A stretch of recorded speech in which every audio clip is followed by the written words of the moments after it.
Cool Figure TV. Revolutionary salute. Revolutionary salute. Like, share, subscribe. Welcome to the House of Revolution. You know I'm your humble host, the Yao Ming of Revolution. The U.S. lost the war and the world is shocked. It is a new day.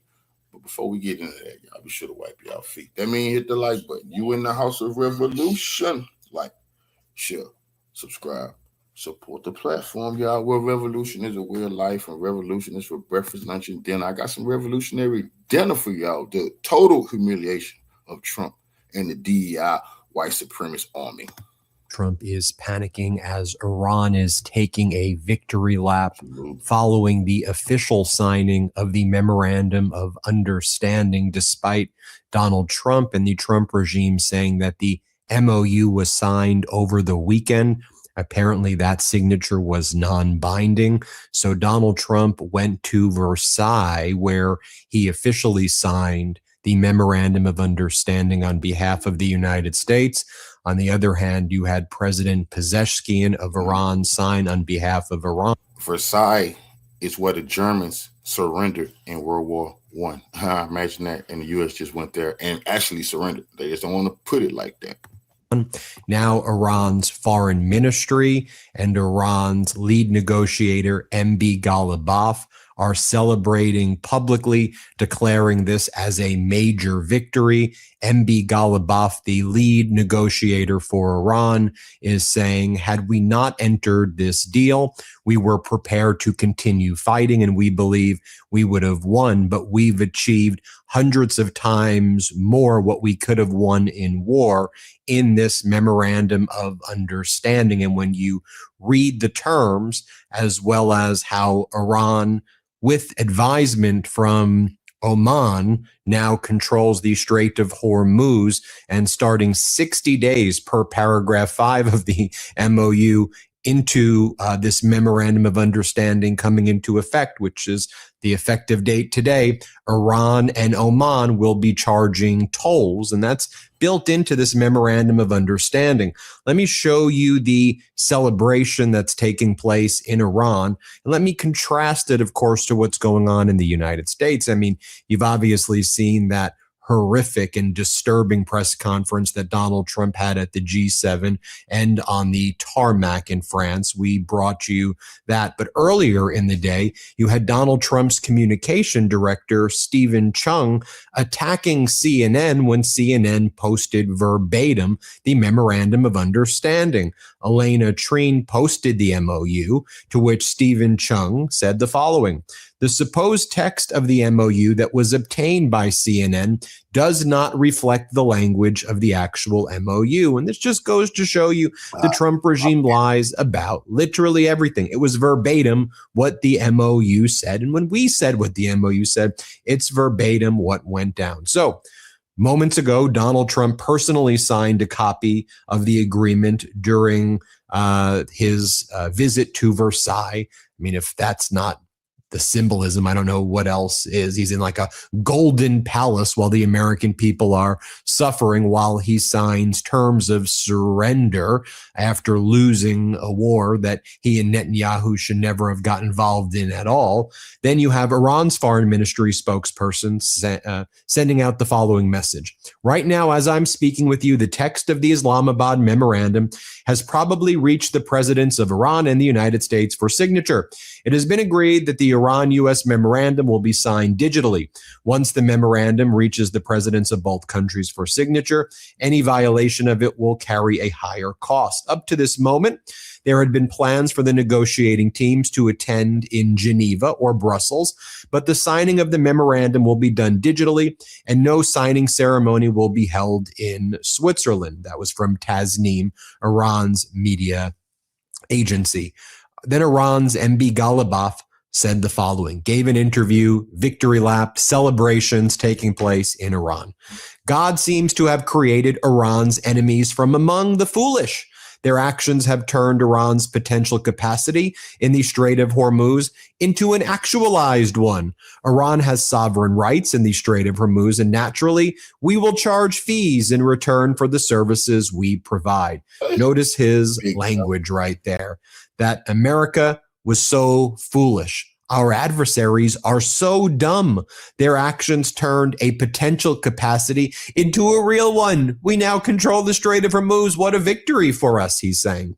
He goes on to say, the steadfastness of the Iranian people brought the world's most powerful armies to their knees. If there had been no negotiations, we would not have achieved our objectives. We gained through negotiations many times more than what we sought to achieve through military action, so much more that the two are not even comparable. We got so much more in the negotiations than what we could have got in war. I mean, we still would have won the war, but we got so much more in this deal.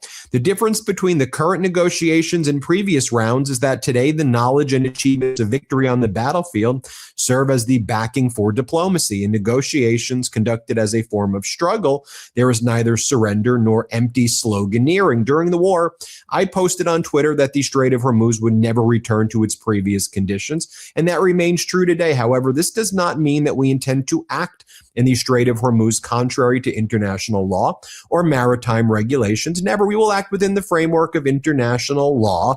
Then while that interview was taking place, Iranian TV were airing the F-5 jet pilots from Iran who hit a United States military base in Kuwait on March 1st. They flew in total radio silence, bypassed other targets. When the Kuwaiti army went to go after the F-5, they were mistaken and they hit the US F-15E, and that's when there was the friendly fire incident at the very beginning of the war. You remember that? That's what went down. Meanwhile, Ghalibaf goes on to say, once the ceasefire came into effect, you saw that the enemy carried out actions in the Persian Gulf, and we immediately responded. The latest example was the incident involving the American helicopter. In addition, 2 enemy warships that were attempting to pass through the Strait of Hormuz were struck and suffered extensive fires, a matter that satellite imagery also confirmed. On the other hand, any airport in any country from which enemy fighter jets took off was targeted. All of these events occurred while we were simultaneously engaged in negotiations, and Lebanon is part of the resistance front. Under the agreement, Iran supports the resistance front, while the United States is a supporter and ally of the Israeli regime. Therefore, it is natural that when a ceasefire is established, it must be respected on all fronts, especially in Lebanon. I must thank the dear people of Lebanon, particularly the Shiites and Hezbollah, who stood up during the U.S. and Israeli aggression against Iran and sacrificed nearly 4,000 martyrs. While we were under a ceasefire, they continued fighting and continued to suffer casualties. When the Israeli regime targeted Daya, we threatened the United States and issued an ultimatum that our demands had to be accepted. Otherwise, we would respond. Trump was compelled to post on social media and tell Netanyahu that the attacks had to stop and that Daya can no longer be targeted. Not only, by the way, though, did I not volunteer to join the negotiating team, Ghalibaf says, but I was actually reluctant to do so. Before accepting responsibility for the negotiations, I did everything I could to avoid having this responsibility assigned to me. One of the reasons I did not want to accept this responsibility was that Donald Trump was the planner, commander, and overseer of the assassination of Qasem Soleimani. General Soleimani was dear to the entire Islamic world, but he was certainly different for me on a personal level. Do you think it is easy for me to sit down and finalize text with such a person? However, when I saw that none of the officials proposed anyone else and that my own suggestions were not accepted, I had to carry out the duty that had been assigned to me. We are not meant to do only that which we like. Rather, we must do what our duty requires of us. My pessimism and distrust towards the United States is greater than anyone else. As a result, even if there is this final agreement and it's approved by the United Nations Security Council, it is still not trustworthy. Our guarantee will be Iran's power. Meanwhile, Ghalibaf claims that payment for maritime services in the Strait of Hormuz, it's embedded in the MOU. His argument is that the coastal states possess sovereign rights and responsibilities under international law, and that Iran will naturally collect fees for services provided in the strait. If implemented, this would represent one of the most consequential long-term outcomes of the crisis. And he also argued that the same European countries that breached the JCPOA pushed for sanctions and supported listing the IRGC as a terrorist organization, that all of the European countries are now seeking negotiations with Iran over sanctions relief. Second, he claimed that security officials from some of those countries traveled by car to Tehran requesting talks. According to Ghalibaf, Iran's answer was simple. You call us terrorists, so what do you want from the terrorists now? The broader message he projects is that Iran's ultimate guarantee lies in its power, not in international agreements. He's saying all the European countries, their foreign ministers, are lined up to cut deals with Iran. And he's like, all right, we were your terrorists yesterday, and now that we stood up to the United States, you want to do deals with us? Tell me, what should the terrorists do to help you right now? And then, folks, just so you can see for yourself what Article 5 of the MOU says, and that it allows Iran and Oman to shut down the Strait of Hormuz after 60 days and charge fees. Here's what it says. Upon the signing of this MOU, the Islamic Republic of Iran will make arrangements using its best efforts for the safe passage of commercial vessels with no charge for 60 days only from the Persian Gulf to the Sea of Oman and vice versa. For 60 days only, the traffic of commercial vessels will immediately start, and considering the need for removing the technical and military obstacles and demining by the Islamic Republic of Iran will be instated within 30 days. The Islamic Republic of Iran will conduct dialogue with the Sultanate of Oman to define the future administration and maritime services of the Strait of Hormuz in discussion with other Persian Gulf states in line with the applicable international law and the sovereign rights of coastal states of the Strait of Hormuz. So it's just no charge for 60 days, and then they can do charges. I'm just reading you the language. So there's no dispute about what happened. Before the war, there was no charge. After the war, there is now a charge. Iran's foreign ministry spokesperson said the following as well. Our missiles are meant to be fired, not negotiated over. Our missiles don't even like being talked about.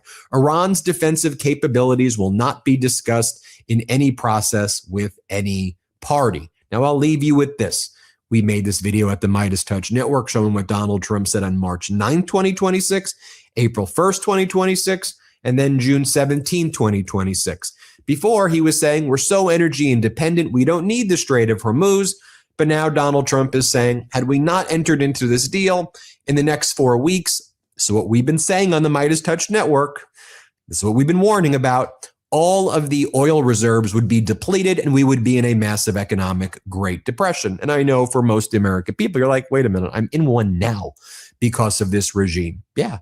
And that's what Trump failed to see. He got us involved in a catastrophic and unlawful war that we shouldn't have been involved in. And now when you break things, you have to fix it. This is a document of surrender because the United States lost. Donald Trump got involved in a catastrophic and unlawful war. The American people are the one who have to suffer right now as a result of having someone like Donald Trump who is incapable and such a malignant narcissist of doing the most basic things. A real menace, a real menace to the world. One of the perhaps the biggest menaces in the history of humankind. Here's what Trump said. Let's play it. It doesn't really affect us. We have so much oil. We have tremendous oil and gas, much more than we need. We're now totally independent of the Middle East, and yet we are there to help. We don't have to be there. We don't need their oil. We don't need anything they have. I'm going to get bad press. I know that. Now, if I did the opposite, if I went out and continued to bomb them for another 4, just bomb the hell out of them, I'd get bad press on that. No, there's nothing I can do. But what this does is it allows the ships to go. If we keep bombing, those ships won't be going. And you're talking about $500, $600, $700 million a day. It's a lot of money. A lot of money. That's why the world is okay. It's liquid. It's fine. Also, we run out of reserves in about 4 weeks. You know, there are reserves all over the world, and we would really run out. And there'll be a time when you wouldn't be able to get it. And you want to see bedlam? So for all those so-called geniuses that want to show me how smart they are. Well, there you have it, folks. Let me know what you think. Hit subscribe. Let's get to 7 million subscribers.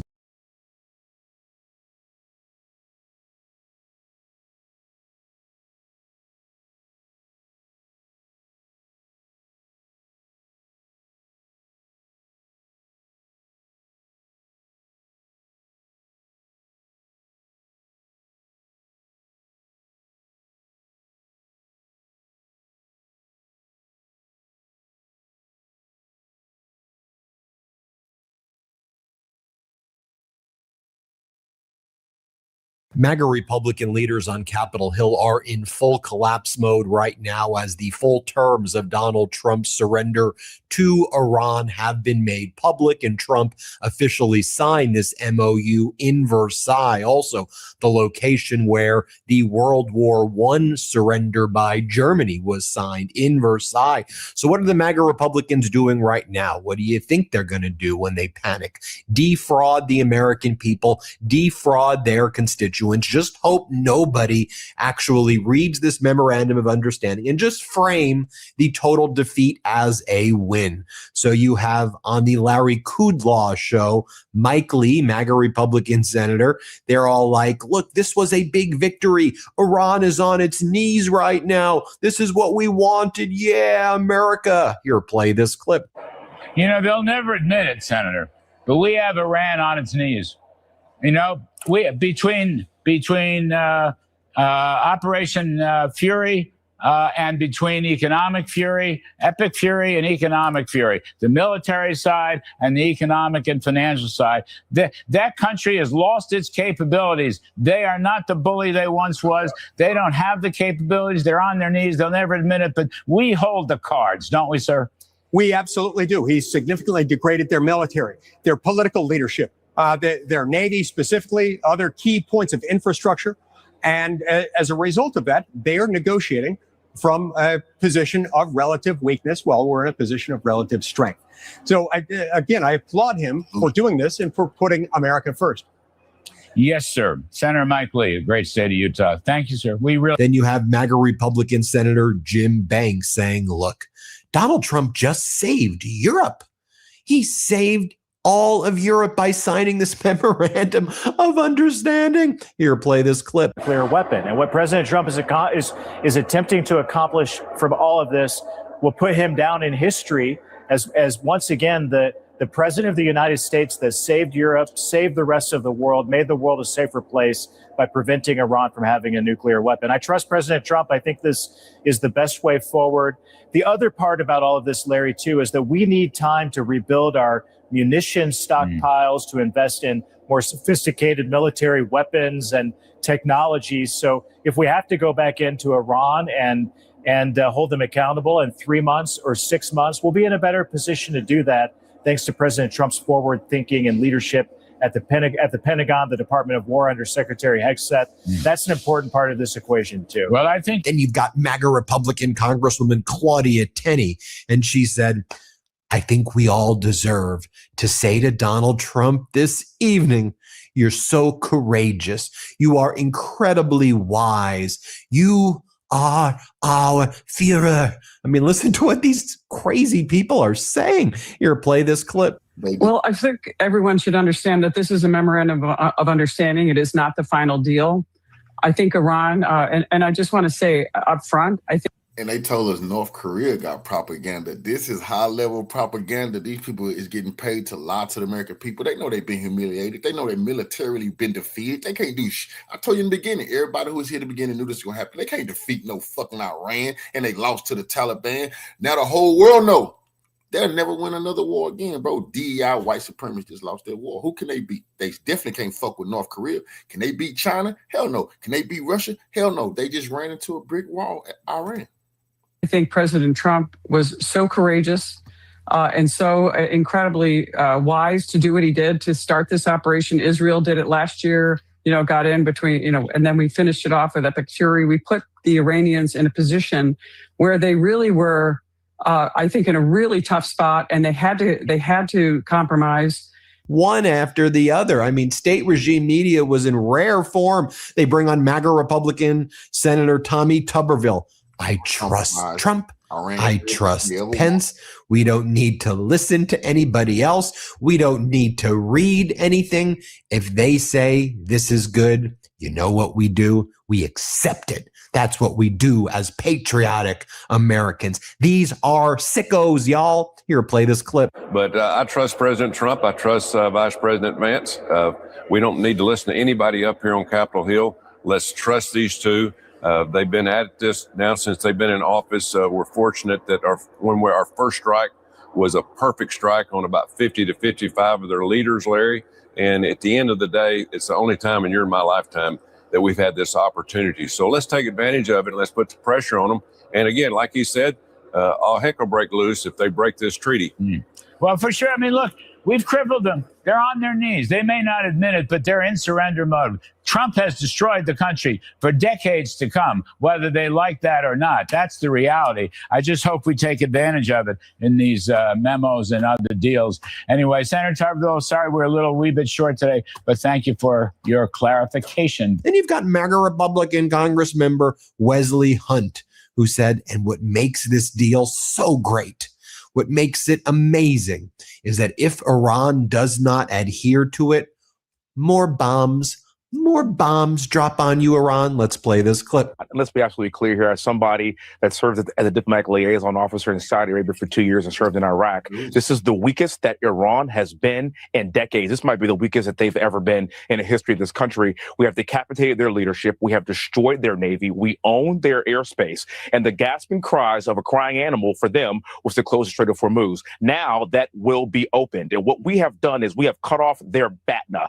BATNA is the best alternative to a negotiating agreement, because what they know is if they do not adhere to what we have put before them, then guess what? The pain train is coming. They're going to see more bombs. They're going to see more threats from us that they're not going to be able to withstand. So the fear of that is what has driven them to the table. And also, I will tell you, they showing how scared of Iran they is. They keep talking about bombs. Nigga, put boots on the ground. If they so weak, go invade them. Go take the country. Go take the oil. They can't. They get their fucking ass kicked. Past, nobody has been stronger in understanding the peace through strength that President Trump has put on full display. They know what's coming if they don't adhere to the rules. And now they will also never have a nuclear weapon over President Trump's watch. So I am not concerned at all with what those that may not like this deal might say, because, again, President Trump is operating from a position of strength. Okay, so then you've got MAGA Republican Senator Hawley. Do you see their marching orders that Donald Trump texted them? And by the way, you have a lot of hosts on state regime media, Fox, who aren't buying it. But you have like MAGA Republican Senator Josh Hawley from Missouri.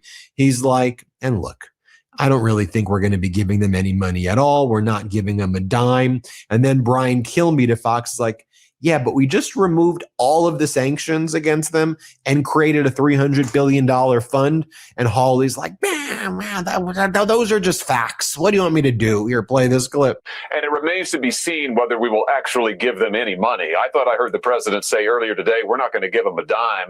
I certainly don't think that we should. And I bet President Trump and the vice president, as he continues these negotiations, will hold that line. But Senator, they are allowed to sell oil. And they have more oil than just about everyone, including Iraq. And that'll be the first time in decades they're able to sell oil on the open market. They're usually using ghost fleets and rusted out tankers to deliver it to our let's say, our rivals like China and China. Your thoughts about the fact that everyone agrees they're allowed to resume oil and petroleum sales? I thought your last guest, I thought the ambassador had a good point there about potentially using escrow accounts, ways to track, to see, first of all, if they're living up to their other obligations under the memorandum before we release any of that sales, before we allow them to get their hands on the money, and then using accounts that will allow us to ensure that they're not spending that money on terrorist activities, on nuclear enrichment, and so forth. More from MAGA Republican Senator Jim Banks right here. And he goes, look, Donald Trump is our commander-in-chief for the next 2 years. And so this is how you know they got their marching orders. And if they break the terms of this deal, we just bomb the hell out of them. Let's play this clip. Armed Services Committee, he joins us now. Good to have you, sir. Let's talk about the Memorandum of Understanding that has now been released. What are your initial thoughts? Well, President Trump has made it very clear that at the end of the day, Iran will never have a nuclear weapon. And also, over the last year, we've decimated so much of Iran's military that they are so much worse off today and weakened so much more than they were 1 year ago. So this MOU is a step forward to clear the strait, a free and open Strait of Hormuz for free shipping, an opportunity to move forward with Iran to build a stronger, a healthier relationship, hopefully with them moving forward. But Rob, the one big missing piece of all of this that the media refuses to report is that Donald Trump is going to be in the Oval Office as our commander in chief for the next 2.5 years. And if Iran doesn't keep up their end of the deal, there will be hell to pay. Right. And Donald Trump will bomb the hell out of them if they don't do what they said they would do. And that's the missing piece of all of this. I trust President Trump. It's time to hopefully move forward. See, they lost so much. Iran done already showed them ain't gonna be no bombing without bombing. Ain't gonna be no killing without killing. The U.S. DEI white supremacist army tapped out first. That's just a fact. This is propaganda. Will make North Korea blush. Knowing that we're in a much better position and safer than we were a year ago. That was exactly what I think was needed from the news conference today, because You want to see what the Democrats are saying? This is Democratic Senator Chris Murphy from the great state of Connecticut. Here's what he had to say. Let's play this clip. I mean, this is an insane deal. And while there might be confusion over when it was signed or executed, there's not a lot of confusion about what the deal is. Yep. It's a multi-billion-dollar payoff to Iran in exchange for nothing, right? Iran says, as you pointed out, they're not going to get a nuclear weapon. They already made that concession. They're reopening the strait. It was open before the war.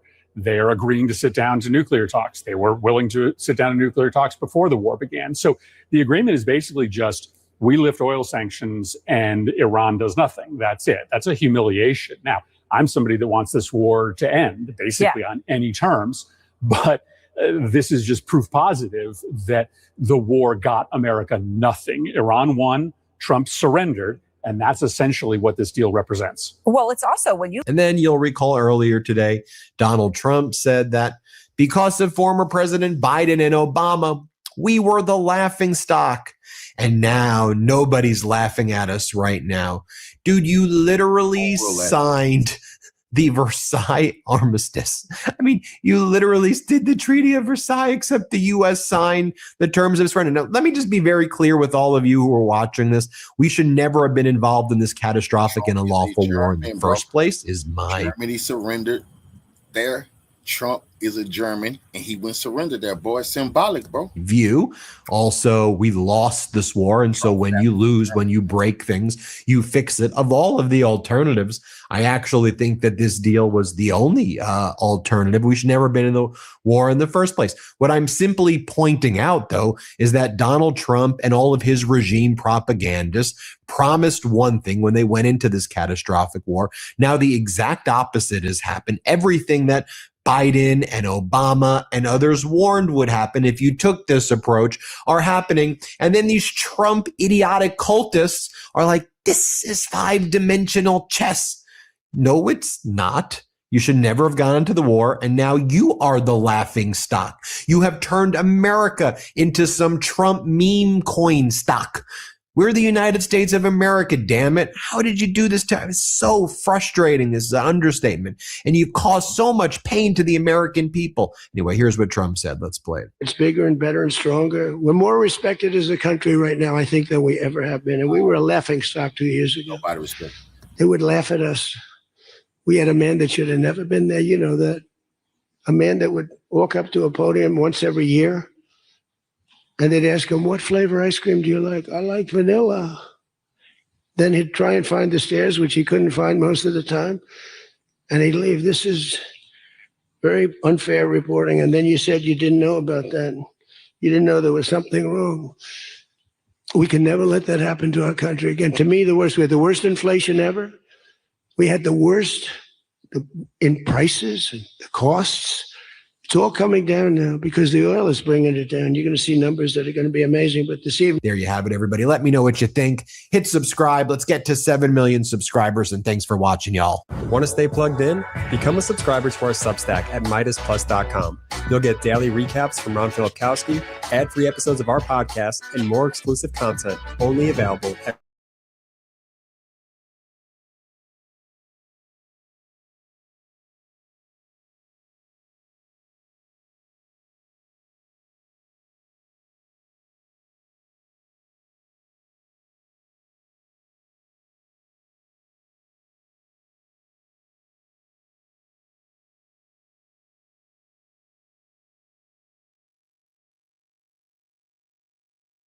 Iran. We are joined with actually some breaking news by Professor Robert Pape, who, of course, is the author of the Escalation Trap Substack. You can check that out. And he is a professor at the University of Chicago. Professor Pape, thank you so much for joining us again. Thank you for having me. Yeah, so actually just between... These people had to bribe Iran to stop kicking their ass. And even they had to pay Iran to stop kicking Israel ass. I warned the people in the beginning, Iran is now a world power. They the fourth pillar of power, like this man said they was going to be. They're the strongest in the Middle East. That's just a fact. That's just a fact. And the Gulf Arabs, they crapped out, bro. Now they scared to death because who gonna protect them? The U.S. can't. Between when we started the show and now, when we're having this discussion with you, President Trump has been speaking at the G7 summit in Switzerland and is responding to this leaked memorandum of understanding that hit Bloomberg. Iranians are saying it's not real. Actually, now even President Trump is saying it's not totally real. So first, that included a $300 billion facilitation of funds from the United States to Iran. Meaning like investments for economic development is the phrase from the leaked MOU. Here is President Trump just moments ago talking about whether or not that particular part is real. B2. Well, it's been reported that it includes a $300 billion It's false. fund Only- funded by Gulf allies. That's false. It's false. People, you can invest if you want. I mean, what are we going to do? Say nobody's ever allowed to invest? No, we're not investing. We're not putting up 10 cents. And people can decide to do that, but that's up to them. I mean, do you want me to say nobody's ever allowed to invest in a country? I'll say it with Egypt. Nobody's allowed to invest in Egypt. Am I supposed to say that? I'm asking whether We are not investing in it, and we do not have a fund. Are you asking Gulf countries? No, I'm not. I'm not. If they do it, fine. But I would say they won't be doing it for a while until they find out the behavior. It's a behavior thing. But we are not investing. That's a false story that got picked up incorrectly from a statement that was pretty well made, I think, maybe a little bit, could have been a little more accurate. And on top of that, the president said this, again, just moments ago, B3. And you can't give Iran a nuclear weapon. And they will never have a nuclear weapon. So that's very, very strong. It's a very strong deal. Nobody knows what it is, but it's very strong. And most people seem to be very happy. Who's really happy is the market. Nobody knows what it is, but it's very strong. Now, Professor Pape, we can put B1 up on the screen. This is from the Escalation Trap. You wrote, uncertain deal, and Iran certainly enters its period of maximum leverage. This was on June 15th. You said, despite the headlines, this deal remains highly uncertain. And that, I think, is proving to be true even 2 days later as we approach the Friday signing deadline that the vice president was telling everybody yesterday is coming up. So walk us through a little bit of this argument from your end, Professor Pape, about how Iran is in its maximum leverage period right now. Yeah, let's start with the big picture, and then I want to comment directly on what President Trump said, because I think I can offer some clarity for your audience about what's going on as he's parsing his words. But let's start with the big picture. President Trump lost the bombing. Now he's at great risk for losing the deal. And what I mean by that is that Iran came out of the bombing, not just didn't collapse, but came out of the bombing with power. It gained control of Hormuz. Now with the deal, the big risk in the deal, and I understand it's very controversial, but the risk is Iran is gaining more power through the deal. And that is very important to understand, that Iran in the deal, even by the terms President Trump describes and J.D. Vance describes, Iran will come out more powerful through the deal than it is today. So this is an enormous importance, because we already understand that with the deal, and this is completely agreed to by President Trump, Iran will be able to sell oil immediately. Well, that's $1 billion a week.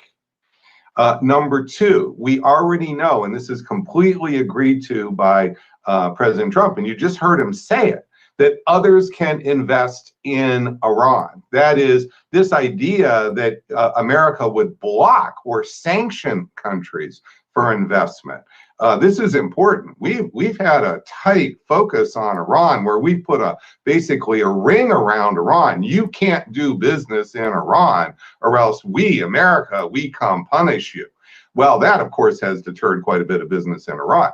That is just by what President Trump just said, now off the table. So that means all of those Gulf countries, Qatar, it can offer that $12 billion up front signing bonus. President Trump doesn't have to pay the money. Qatar is going to pay the money, completely in line with what the Deputy Foreign Minister of Iran has said. Then you just go further and further, and what you are seeing here is you are seeing just with the early stages of the MOU, Iran is going to gain over this 60 days somewhere between $20 and $30 billion, and there's no strings on what they can do with that money.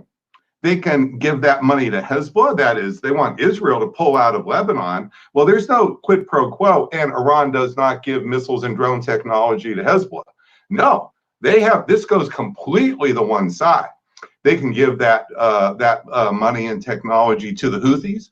They can build the arc of security resistance that we talked about on last show. No strings attached, no limits on what they can do there. That's just in the first 60 days, okay? But now let's look at the true long-term problem or medium-term problem, which is the title of the Substack on the Escalation Trap, the period of maximum leverage.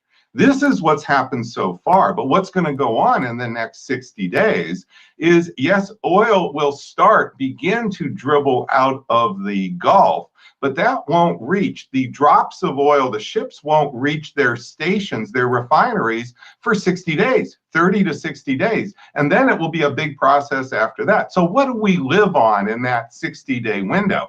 We continue to draw down the oil inventories. The oil inventory window, it remains the crucial issue because there's no way around it.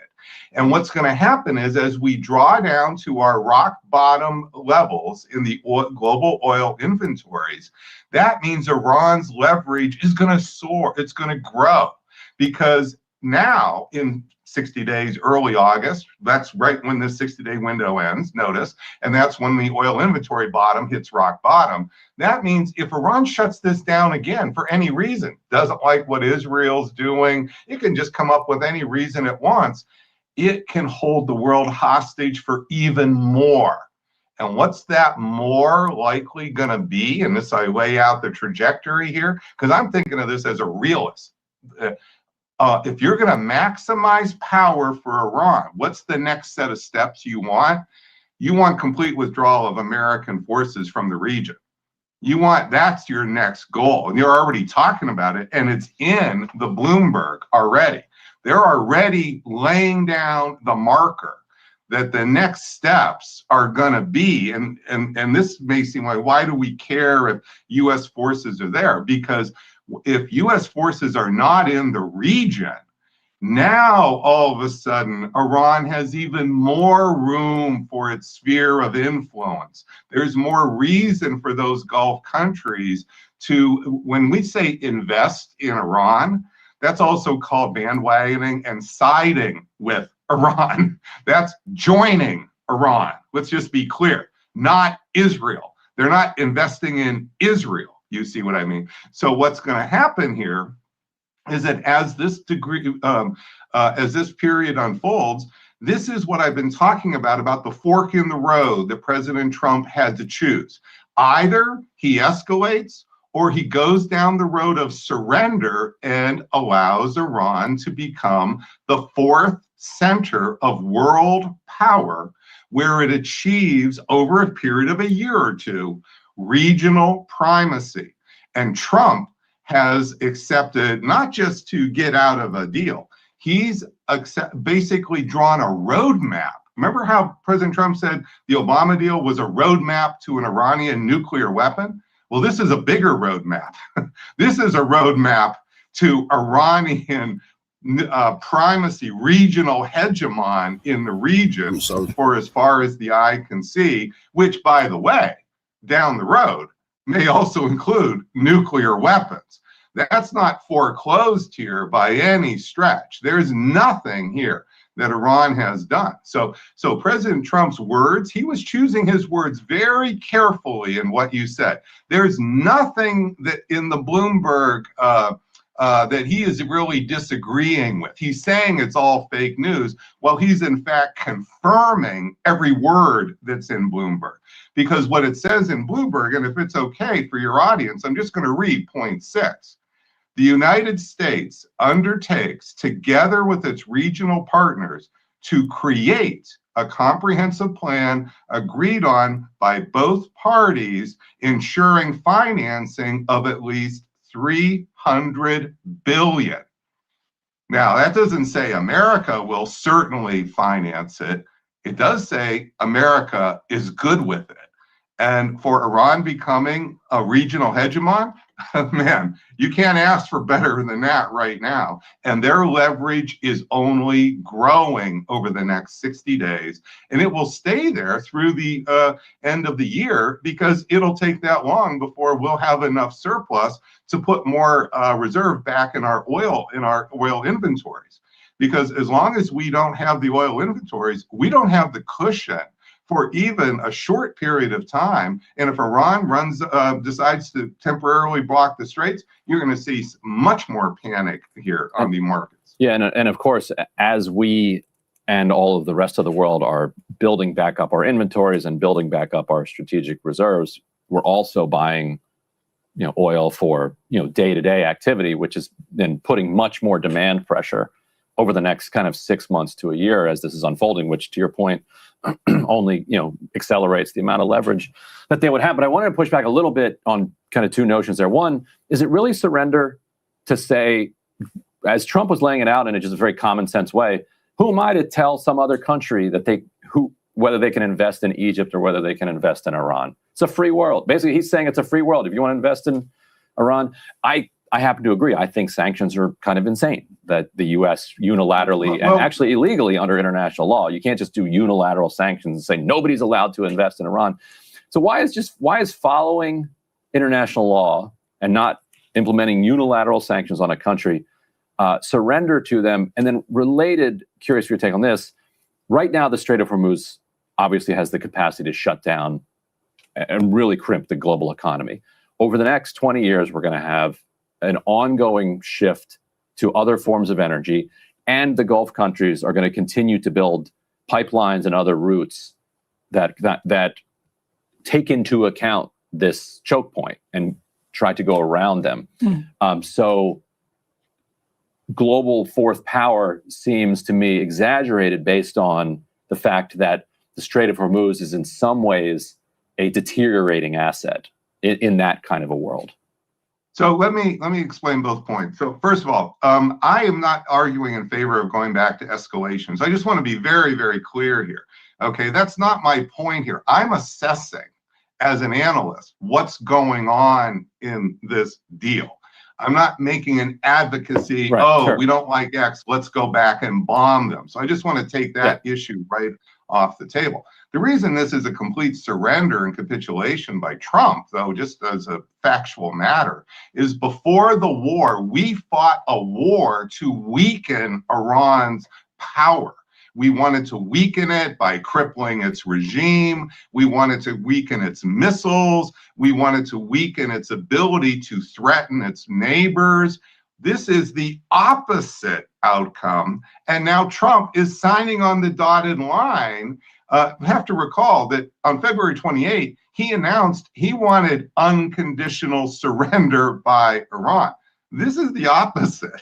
This is unconditional surrender by the United States. And notice Trump said, who am I to block it, ... for Iran? So just as a factual matter, this just is a surrender here. And now back to the issue of Iran as the fourth center of world power. I'm not saying it's the fourth center of world power today, but what counts as a regional hegemon that would be a center of power? So number one, controlling 20% of the world's energy. That's a fantastic amount of control of the world's resources. The United States only has 16%, Russia only 11%. To put this in, then on top of that, they're building a sphere of influence. So now when we talk about a regional hegemon, what's the next step? The first step is resources. Second step is regional influence. Well, now what they're doing is they are kicking Israel out of Lebanon. They're extending their umbrella over their key allies, and they're building that security belt from Lebanon to the Red Sea to the Gulf. The third is the states in the region bandwagon with you. They give you things rather than contain you. So those are all steps already happening. And what I'm explaining is this is what it means to be a center of world power, and it's already emerging, and it will take more time to consolidate, but they're on a road to do that. That's my point, not that they're there now. And this is the world we're going to have to live with. This is a world of the future that's coming, and that's my job as an analyst. It's not to make it all sound all fine. Let's just all pat, everybody's fine. Okay, let's accept reality. My job is to tell you what's coming so you can prepare for that reality. So why, for example, might Israel freak out and start assassinating leaders in Iran as a result of this?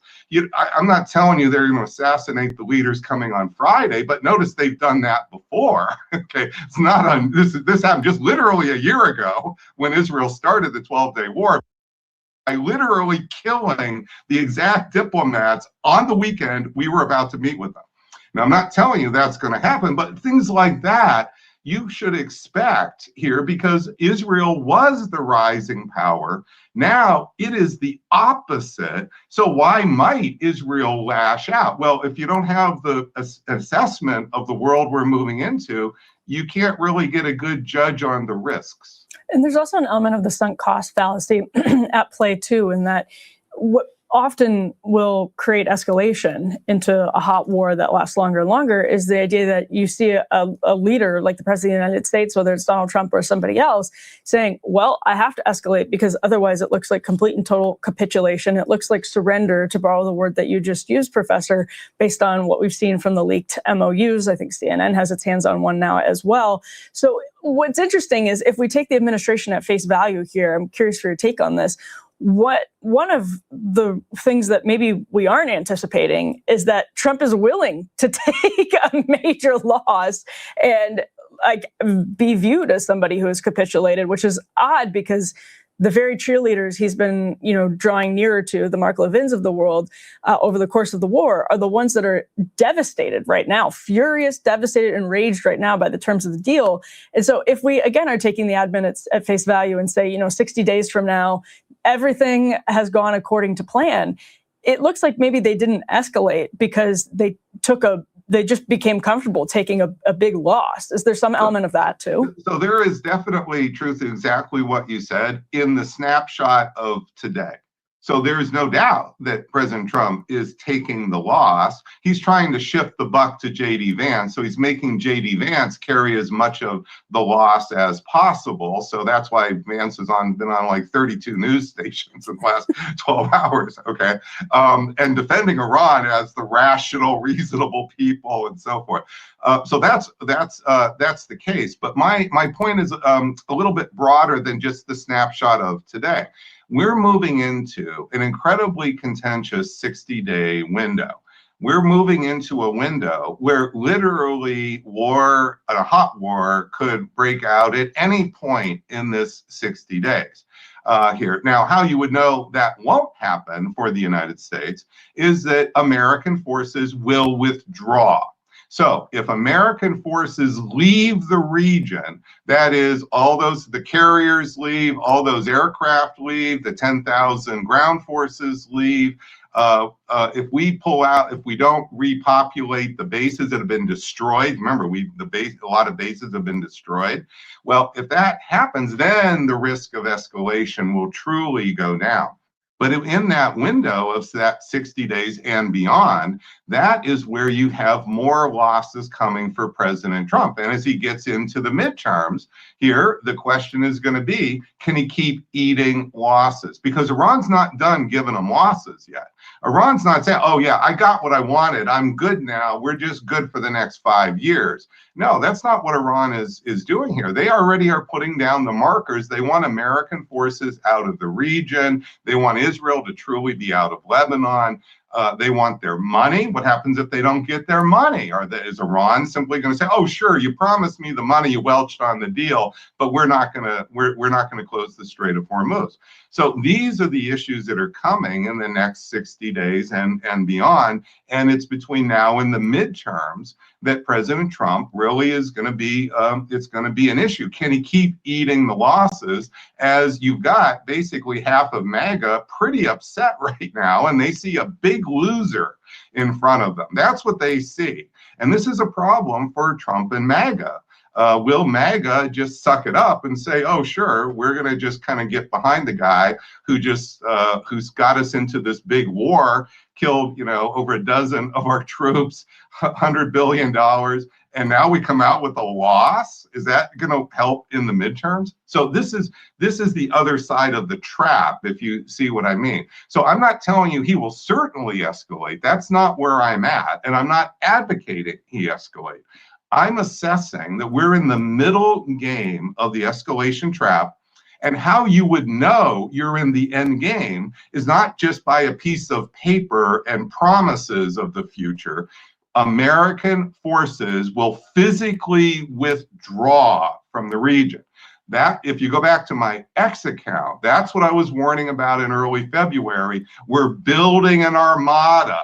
I wasn't focusing on Trump's words. I said, we're likely going to bomb Iran. That's why I started the escalation trap, because we moved the troops here. Well, if we unmove the troops, now you're following the indicators that Professor Pape uses, which is the behavioral indicators. That's how you'll know you're actually out of the trap. And I think the way that a lot of people understand the escalation trap is that it's fairly determinative, and that each step pushes you further into it. But at some point, presumably, this is going to end. So how does the model account for other decision-making that gets out of the escalation trap? Let's say this MOU does stick. Does that mean the model was flawed and needs to be amended, or are there elements within the model that allow for this? Yeah, the elements in the model, as I've been explaining, and this is what I lay out, is you had stage 1, stage 2, which is stage 2 is where Iran gets Hormuz. Then you're at a fork in the road. Stage 3, more escalation by Trump. Stage 4, we acquiesce to Iran becoming the fourth center of world power, and we withdraw our forces. We literally withdraw our forces. So that's the 4 stages that I've laid out. And on my live videos, I go through this almost every 2 weeks. So I've got the graphics and so forth. I'm glad to send you the graphics, by the way. And so this is where we are. We are at a fork in the road, and Trump is choosing the acquiescence track. And how you'll know then that the escalation model is ending is when Trump withdraws the forces. That's how you know that you're actually, it's the end. And that just hasn't happened yet. Now, maybe he'll withdraw forces next week. Maybe he'll withdraw forces in 30 days. I don't know, but I'm not predicting the timing. I'm predicting the trajectory and the stages. And that's really and I'm sorry, but this is the 20 years of the model. This is the only way out of this, is either you go forward with more escalation, or you withdraw your forces and you accept its acquiescence, accommodation, capitulation to a stronger Iran. There's no graceful way out where we just pretend this didn't happen and suddenly we're back to February 27. We're not. The status quo of February 27 is not coming back. There's 2 status quos in front of us: more war, or Iran is a stronger power for many years to come. Professor Pape, thank you so much for reacting to breaking news this morning. We really, really appreciate you being here. Well, and thank you for having me and for allowing me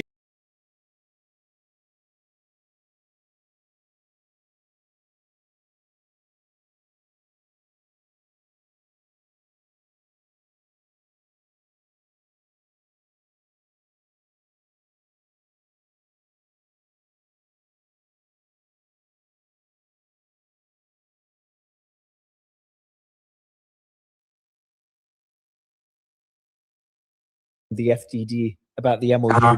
I asked him the question. I'm like, do you think the Israelis have seen the MOU? He's like, I would be surprised. Like, why didn't they see the MOU? And he implied that he believes they saw it. So then I started laughing and I joked. I'm like, yeah, probably they were there in the room. They were probably the ones signing it as well. But that's a bad joke because it's a bad MOU for them. But what I meant is they have eyes and ears everywhere. But let's talk about the MOU. I asked you, did you see the MOU? Can you tell me your answer again and explain what you mean? I'm not sure it's the MOU. There's all kinds of versions being sent around. I've not gotten confirmation from E. But the one the White House released from about an hour ago? Oh, that one I haven't seen. Okay, then I missed that. But I just saw something else No, so that the someone White told House. me is the MOU, and I looked at it and I knew that was not the MOU. Okay, so if they have released it now, it's a different story. Yeah, the White House released it and the CNN published it. Not a leaked one. It's one officially released. I asked my team, is that official? And everyone's calling it the MOU, the official MOU. Yeah, there it is. CNN. US releases official agreement with Iran. Read the 14-point text. So that's a story by CNN, Alaina Treen, Kevin Litnak, Hosfana Salem. Have you seen that or not yet? I have not seen that, so I can quickly look it over and see Yeah, what sure. changes. Just check. Yeah, check on Google. US. It's the same as Al Arabiya, so nothing new. Let me. Okay, well in go that on. case, I know which one it is. Yeah, exactly. Go on my Twitter quickly, and I'll just retweet I got it it. now. I got it. Oh, you got it? Okay. Yeah. I was just going through it with Ian Bremmer. It's Mhm. similar to what we've seen already. It's nothing new, nothing revolutionary. So you'll see pretty much all the same things. I can There see were you skimming some it down. other changes that I've seen before. Okay, yeah, no, I've seen this one. What should I ask you first? Like, where do you think we should start? It's maybe your thoughts in general. We haven't spoken for 2 days. That's already Look, too long. the- A lot changed in 2 days. Look, the debate now in the United States is starting to become like the inverse of 2015. 2015, even before the Republicans had a chance of reading the JCPA, which was 154 pages, within seconds they came out and blasted it. And you have had several senior Democrats, attacking the MOU, even though an official version was not out. Rumors about what was in it, they were attacking left and right in, I would say, a rather reckless way. I can fully understand that obviously there's going to be an effort to try to make sure that this doesn't become a political win for Trump. But at the same time, if you're against this war, you can criticize how it's ended. You can criticize the terms of the agreement. But if you criticize it in such a harsh way that you're contributing to the MOU perhaps collapsing and there will be a return to war, well, then guess what? That war will no longer just be Trump's war. It will also be your war.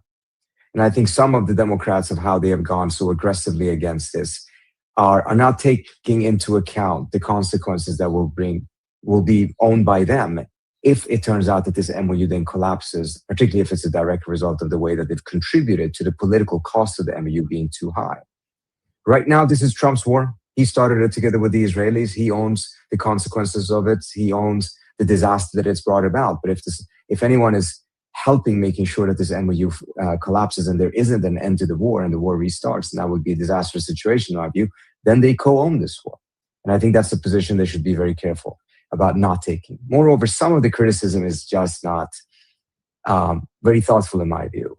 To say, for instance, that the 300 billion whatever investment fund is American money being sent to Iran is just a completely echoing of how the Republicans twisted the JCPOA and said that the US was giving Iran American money. That's not the case. But more importantly, if the region is actually moving in the direction of wanting to have greater economic integration between the Arab and the Iranian side of the Gulf, as a way of making sure that it will become increasingly difficult and costly for them to go to war with each other, essentially having economic integration as a security measure, that's something the United States should be welcoming, because that can help, and it will help to a very large extent, stabilize the region, reduce the risk of the US getting dragged into other wars, and making sure that you actually have a more peaceful Middle East. To use that as a negative point of the MOU, I think shows how detached the debate has become from the realities and what it really means. And it's just about scoring political points. And I think that's what we're going to see for the next 60 days minimum from both sides. But I hope that it becomes more responsible than it has been in the first couple of days. Because again, it would be, what the Republicans did in 2015 was frankly shameful. It would be equally shameful, if not more so, if the Democrats now completely echo that strategy. Okay. Yeah, that's a really interesting point. So what your worry is that this is sabotaged the same way the JCPOA was sabotaged for political reasons, and the ramifications are very, very serious. Is that your concern? Because you've been through it. Yeah. One thing I like is you've been through it, deep into it since 2015 and before that. So you know how these things go. And back then, I mean, again, as much as that was absolutely erroneous of the Republicans to do so, the clarity that the collapse of the JCPOA would lead to war was not at all as clear in most people's minds. So they thought that this is an easy political point. You just attack the president for this. You make sure that it doesn't become a positive win for him, part of his legacy, etc. You're just trying to ruin the party for him. But you didn't think that it's going to bring any other cost to you or to the country as a whole. Now we know very clearly if this MOU collapses and there is no final deal, there's a significant risk that we will go back to war. And we also know that war will be a disaster. So to, under those circumstances, play the same kind of reckless political game is very disappointing, I have to say, particularly mindful of the fact that some of them are very thoughtful otherwise, and I expected more of them than what we see right now.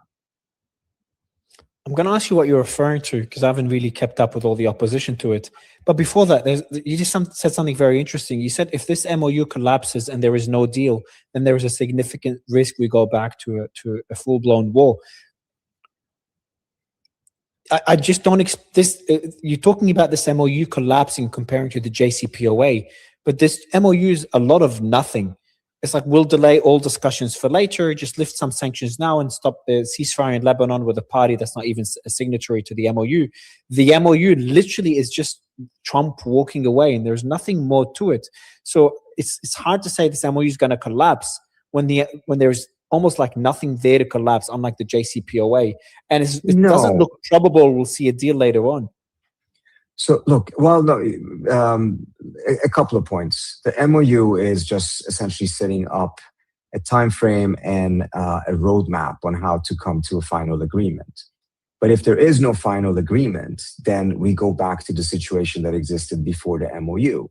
And that was a situation in which we saw that even if it didn't go back, at least during that period, into a full-blown war, there were bombing campaigns by the United States inside of Iran. The Iranians struck Israel. The Iranians struck all of the GCC countries, etc. So we will go back to some sort of kinetic exchange in the most likely scenario. There is a scenario in which the MOU doesn't collapse, but it doesn't succeed in translating into a final deal. Trump then walks away and says, I'm not going to give you all of the final sanctions relief that you were going to get, but I'm not going to reimpose the oil sanctions. You'll continue to sell oil because I need oil prices to be low. The Iranians will then, as a result, not restart their nuclear program as long as Trump is president. But situation of the Strait is unresolved. There's a very fragile situation. The Israelis will try to see if they can use that fragility to escalate matters into full-scale war. And by the time the next president comes in, the Iranians are likely going to demand some sort of a final resolution of this. And one way of doing so will be to restart the nuclear program. And then we'll be back to where the dance began from the beginning. It's not as if the day that the MOU collapses, there will be war right away, but it will be the same thing as with the collapse of the JCPOA, that it sets the stage for a trajectory that eventually led to war. And this time around, it will take far less time. It won't be immediate, but will take far less time before you have some sort of a confrontation. I'm just saying that it would be very foolish of the Democrats to contribute to that scenario, thinking that the blame will solely be at the feet of Trump in that scenario, whereas the blame is solely at the feet of Trump now. But if they contribute to collapsing the MOU or making sure that it doesn't translate into a final deal, they will co-own the outcome of that. Okay, so you said if there is no deal, we may see kinetic action against Iran as we've seen prior to this war. I don't think so. I think this war has shown how, first, it's given Iran a way to deter such action. and a way to respond by striking the Gulf or closing the Strait of Hormuz. And the West and the US know this. So hasn't this war created the biggest deterrent for any action against Iran? So even if there is no deal, the US would not dare strike Iran to avoid the catastrophe that happened during this war, the economic catastrophe for the Gulf and the world? Not quite. I think you're right if it comes to like a full-blown exchange of fire. No. But at the same time, just up until the last couple of days ago, the US was striking Iran. The Iranians were striking Israel. The Israelis then once again struck Lebanon on the day of this electronic signing, hoping that they would derail the deal, and they didn't succeed. If the MOU collapses, I think the Israelis will go back. If they don't attack themselves, they will push the situation towards some sort of a confrontation once more. They will be giving a third bite at the apple, essentially. Bottom line is it will be a fragile situation, no stability, and a significant risk for a return. We might get lucky and it doesn't end up becoming that bad, but we can absolutely not count on that, because if we could, the MOU wouldn't be necessary in the first place. We could just live in that previous world that existed 4 days ago. I'm in a different belief. You also said how Iran will want a solution to this. They want to resolve it even when the next president comes. But wouldn't Iran be okay with the status quo? They control the Strait of Hormuz. They'll do deals with the Gulf. They'll make money from the Strait of Hormuz for years until alternatives are built. So why would Iran be so keen to get a deal? Because some of those things will not come unless there is a final deal. So for instance, the investment from the GCC states have been prevented in the past because of US sanctions. The Iranians expected, as part of the Iran-Saudi deal normalization, there would be massive investments by the Saudis in Iran. They expected it after signing MOUs with the UAE. All of they ended up being as MOUs. They never were materialized because US sanctions, at least that is the argument that the Saudi side put forward, is that as long as the sanctions are there, they're not going to violate them. So if we go to a scenario, the most likely scenario is that none of the sanctions will be lifted except the Iranians will be able to continue to sell oil. But there won't be any sanctions relief beyond that. There will not be any major investments. So all of the type of economic benefits that they would get from having a final deal is not going to be materialized. If it wasn't like this, the Iranians would have no incentive to sign a final deal. They would get everything anyways, and that's not the way this is structured. I've had guests make the argument that Iran really doesn't have much incentive to sign a deal. Again, they do control the Strait of Hormuz. I understand we're talking about billions getting invested there. True, but that seems really difficult to achieve. They need the primary, secondary sanctions removed, where they need Congress to approve, and they need to make sure a future administration does not revoke these. And they have to have that battle, that constant battle. Maybe accepting the status quo, being patient, eventually building a nuclear weapon discreetly. But more importantly, just keep making money from the Strait of Hormuz and making deals with the Gulf, knowing that the threat of American strikes has been significantly diminished after the US tried it and it went horribly wrong. I'm not sure if I'm explaining myself well. No, I think you're relaying that argument quite well. And I do think that you're absolutely right. There are those who hold that view. I don't think that they are the majority within the Iranian population. I don't think they're the majority within the Iranian system, because if they were, there wouldn't have been a signing at this point. Much of it is rooted in deep skepticism as to whether the United States will deliver on its end of the bargain. It's a very legitimate concern for them to have, given their experience. But I think it's also important to recognize that, much of what this could end up being, if there isn't any sanctions relief, if they don't translate the success they've had on the battlefield into a new reality afterwards, is that this will end up becoming a Pyrrhic victory for Iran, right? Yes. What the United victory? States, a Pyrrhic victory. A Pyrrhic victory, meaning, yes, you won, but you have 3 more victories of this and you're finished. Because this has cost at least $300 billion of damages in Iran, and difficulty for them to rebuild the country without the sanctions relief. And yes, there will be significant hesitation about attacking again, but if there is another confrontation, they may once again come out prevailing in some fashions, but they will pay a significant cost the second time as well. How much can they do this? You had Ghalibaf come out with a speech today, or was it yesterday, talking about the importance of shifting now over to economic development. recognizing that Iran has fallen deep behind many of these other states in the region because it has been in this constant state between war and peace, constant under threat of having war, and as a result have not been able to develop economically in the manner that its neighbors have to the south, despite the fact that it has massive, massive opportunities and potential, and that the population is tired of that.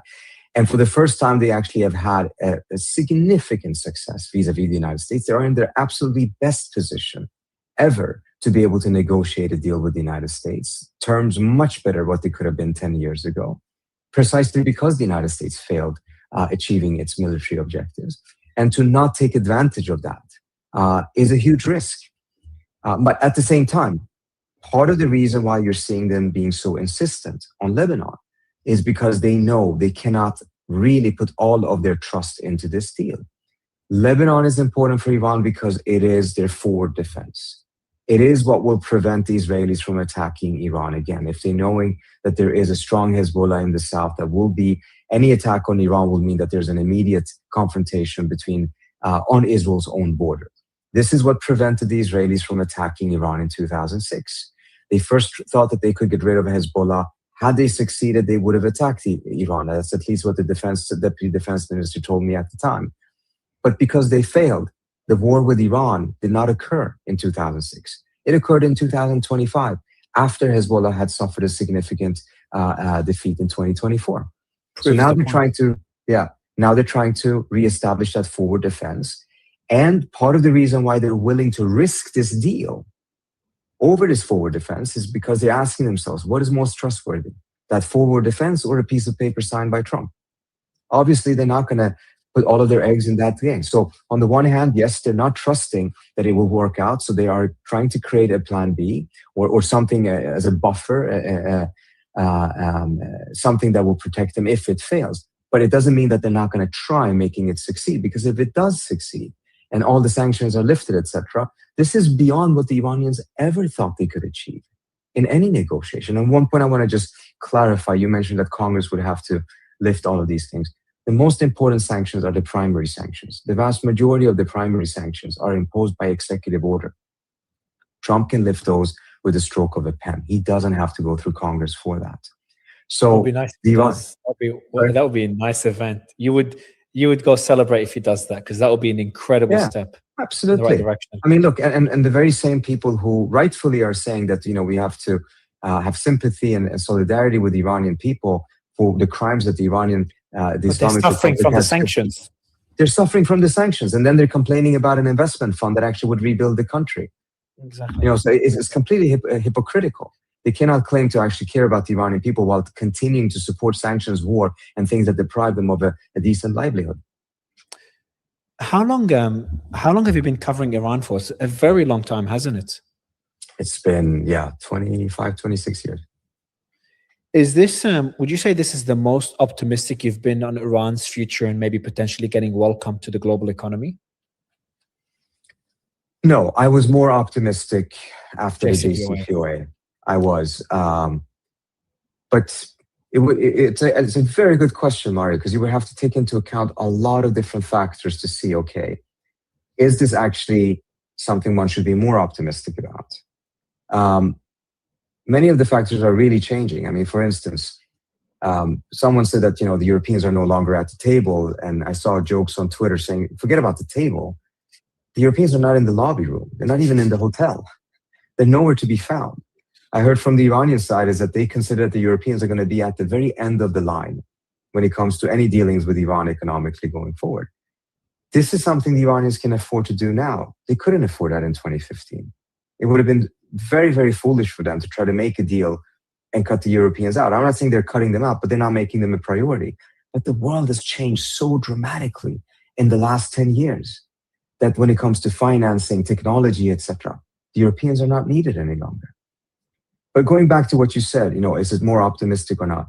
One critical thing that on the one hand can make you very pessimistic, which is that this deal does not seem to be anchored particularly strongly on the US side politically, given the manner in which Trump operates. On the other hand, if he lifts primary sanctions and American companies go into Iran, that becomes an anchoring of this deal that is much stronger than the JCPOA ever was on the American side.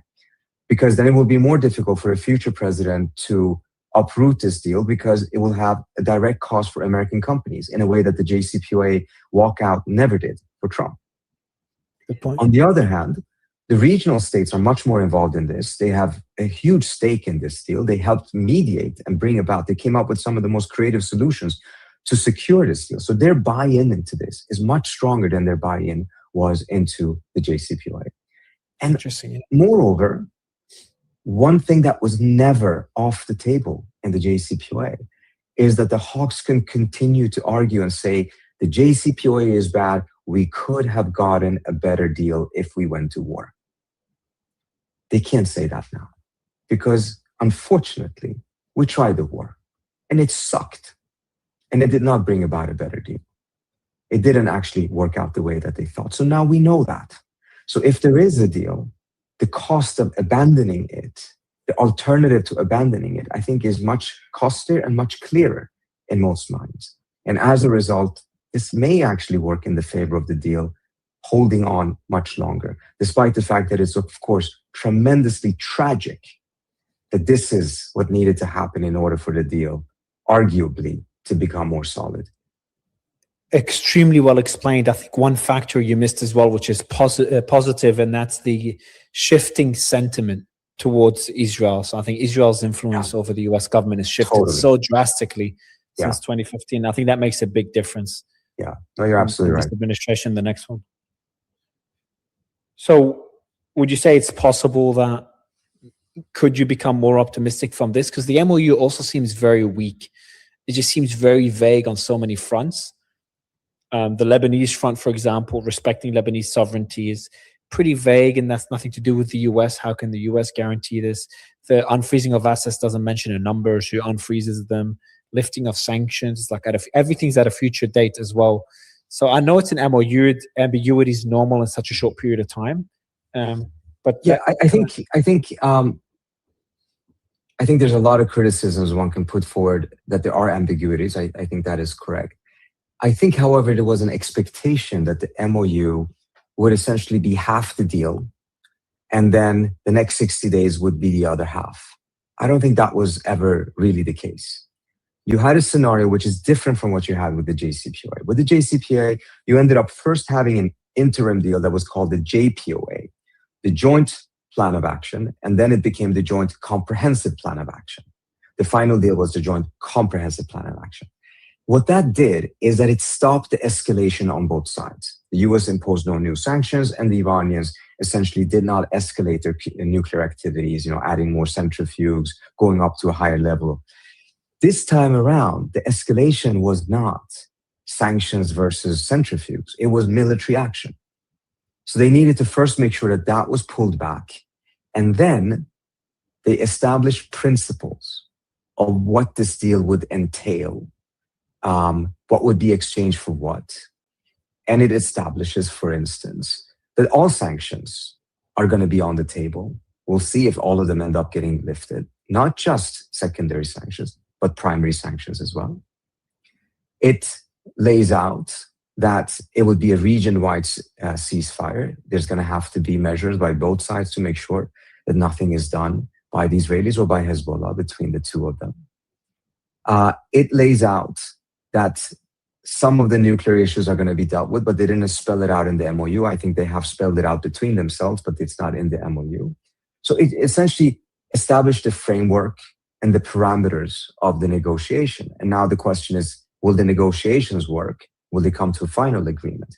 But it was never supposed to be half the agreement. And so people look at it and they're like, hold on, there's just too little substance here. What you have is the framework, the parameters, and a hint of what the roadmap will look like. Yeah. And that's what it's meant to be. And do you think, I know a ceasefire applies to Lebanon. I think Israel will abide by that, even though I'm not certain of that. What about Israel pulling out of Lebanon? Do you think that could happen? Because I'm in the thought that even Iran doesn't care that much about Israel pulling out of Lebanon. They care more about Hezbollah remaining strong.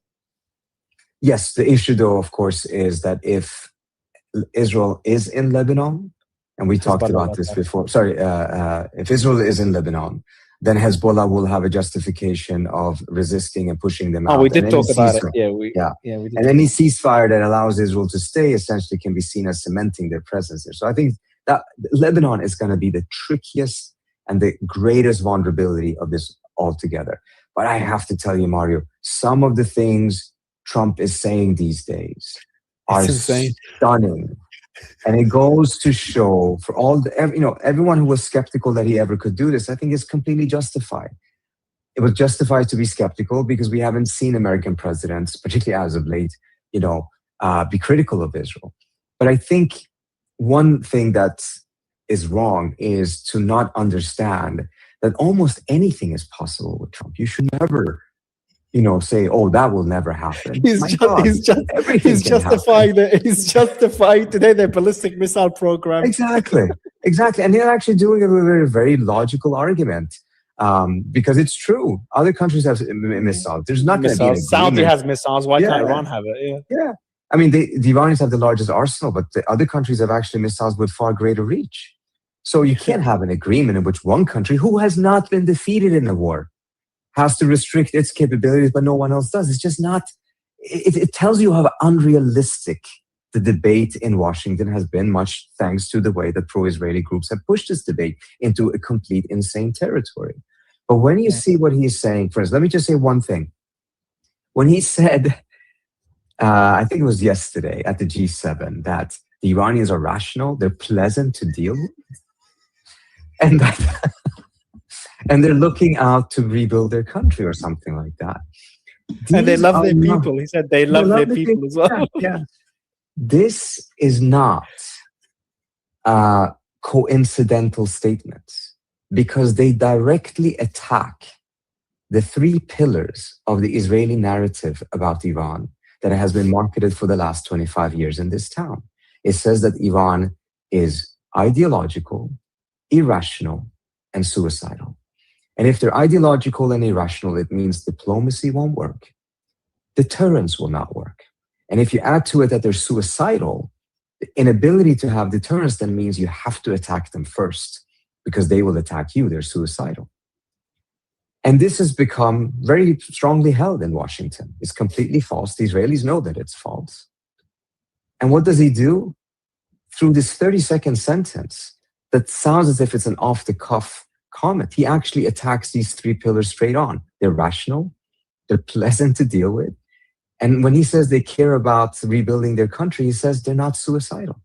So he's already laying the groundwork of really destroying the Israeli narrative about Iran in Washington. And I'm not saying that saying it once or twice is enough. It's going to have to be repeated. No, but when you have one of the most pro-Israeli presidents saying it, it gives you ammunition. So when someone makes an argument, you're like, Trump said this, that means a lot. Yeah, exactly. And again, it's not a coincidence. He's doing this because he's laying out what he's going to do if they continue to attack the deal, which they will do.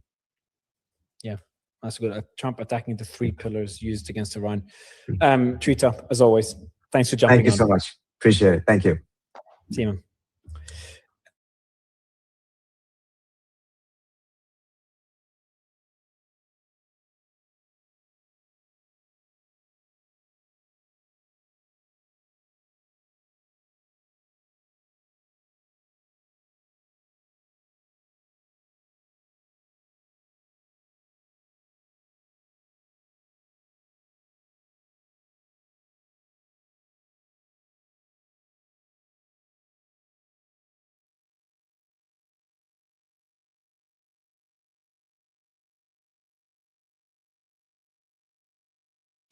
I'm back by coercion, but at least you got the shirt on. Good for you. I just as a side note, I've done several other podcasts today. I did one with a fellow named Miroslav and Czech Republic. He had on a shirt, and he cited you as the inspiration. Okay, I had to be like Nima. Great. And then I did Jim Webb, and he had on a shirt. So man, I got a tradition. Move. I'm an influencer. Yeah. let me start, Larry, with the breaking news that White House together, both Americans and Iranians, they have released the 14-point MOU just minutes ago. It came out. Right. Let's start with the first point in this document, that it says the United States and Iran and their allies in the current war declare the immediate and permanent termination of military operations on all fronts, including Lebanon, and undertake from now on not to initiate any war or any military operation against each other, and to refrain from the threat or use of force against each other, and ensuring the territorial integrity and sovereignty of Lebanon. The text is comprehensive, in my opinion, and you see these Israelis are just somehow getting crazy. One of them just wrote moments ago, "May his name and memory be erased. Trump, the greatest enemy of the Jews in the current generation." In one of the comments. Yeah, God, I know the Zionists. They thought they had him bought and paid for. I guess this eliminates any suspicion that they had blackmail on him, because if they had it, it'd be out now. They wouldn't be waiting. But you see what's so important about this is basically this paragraph gives Iran the right to attack Israel if it continues its attacks in Lebanon. Do you understand that? Yeah, exactly. Because it says cessation of military operations on all front and not to commit any war or military operation against each other. So as long as Iran's not hitting U.S. military targets, they then says to guarantee the territorial integrity and sovereignty of Lebanon. Yeah. That right there is, so by signing this, they're essentially asserting that Iran now has the right to help ensure the territorial integrity and sovereignty of Lebanon. Oh, now we should hear explosions going all over Israel, but it's not from bombs; it's from heads exploding. They can't believe that they thought they had Donald Trump as their bitch. Man, he's staged a breakout. Yeah. One of these Zionists, the comment is Section 1 says Israeli withdrawal from Lebanon. And this is the first section. I think it somehow forces, without mentioning the withdrawal from Lebanon, is forcing Israel to withdraw from Lebanon. Because if they stay there, they're going to have some sort of confrontation. And then it's going to be the response from Iran. And do you think that somehow is forcing Israel out of Lebanon? Yeah. Because if let's walk through the scenario. Iran will argue, we signed up, you and us. Hey, revolutionary salute to our brother Vincent Brown Scott for the donation to the war chest. Revolution is a way of life. Absolutely appreciate the love, soldiers. Salute. Don, they're called Trump Don now. Hey, Don, baby, we both agreed that we're going to guarantee the territorial integrity and sovereignty of Lebanon. Israel's violating that, therefore we're going to retaliate. And when we attack Israel, you can't come attack us because you just committed that you're not going to initiate any war or military operation against us. As long as we don't attack you, you're not going to attack us. So Israel's now they're between the proverbial dog and the fire plug. Yeah. We had two Israel Katz and Smotrich today saying that they're not gonna withdraw from Lebanon. I don't know if they stay there. Let's assume they want to stay there, and after all, there will be some sort of confrontation because you cannot stay there and not having any sort of confrontation. And last night, you remember we had the Al Akhbar in Lebanon reporting that there is a huge withdrawal of Israeli forces from Khiam. And they're moving their forces to this down to the south of Lebanon, and I don't know what does that mean. Is that some sort of new strategy on the part of Israel, or they're feeling that they have to somehow, get more to the southern part of Lebanon because they're overextended in Lebanon right now. If something happens, I'm sure that Iran would respond to Israel if they attack Beirut. But how about the southern part of Lebanon? If something happens there? Under this agreement, it doesn't say Beirut, does it? It says Lebanon. Yeah. Right? Yeah, it says there is no Beirut in the document. Yeah. So Lebanon includes the southern part of Lebanon. Now, actually, under this agreement, the United States is giving Iran, count me, boy, I'm shocked, absolutely shocked.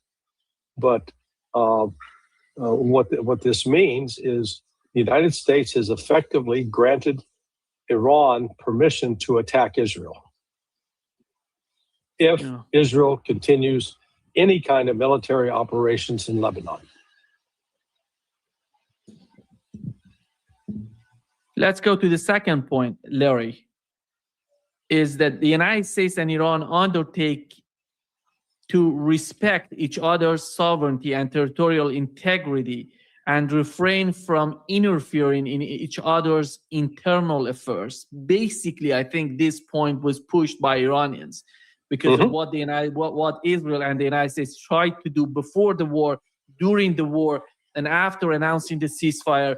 As we talk today, they were just hitting the targets in Iraqi Kurdistan, just destroying everything there.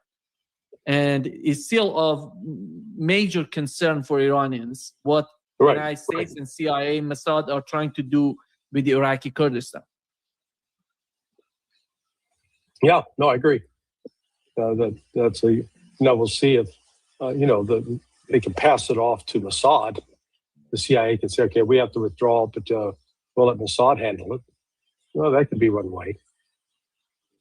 Yeah, but here is the point. When they're mentioning it, if Iran says, the United States is not abiding by these two, the second point, and they're doing something I don't know. Have you heard about Turkey? Because Israelis are talking about they tried to do the manipulation in Iraqi Kurdistan when this war started. By Turkey came in and said, no, you're not going to manipulate the Turkish people in those areas, but that's going to bring the problem to Turkey as well.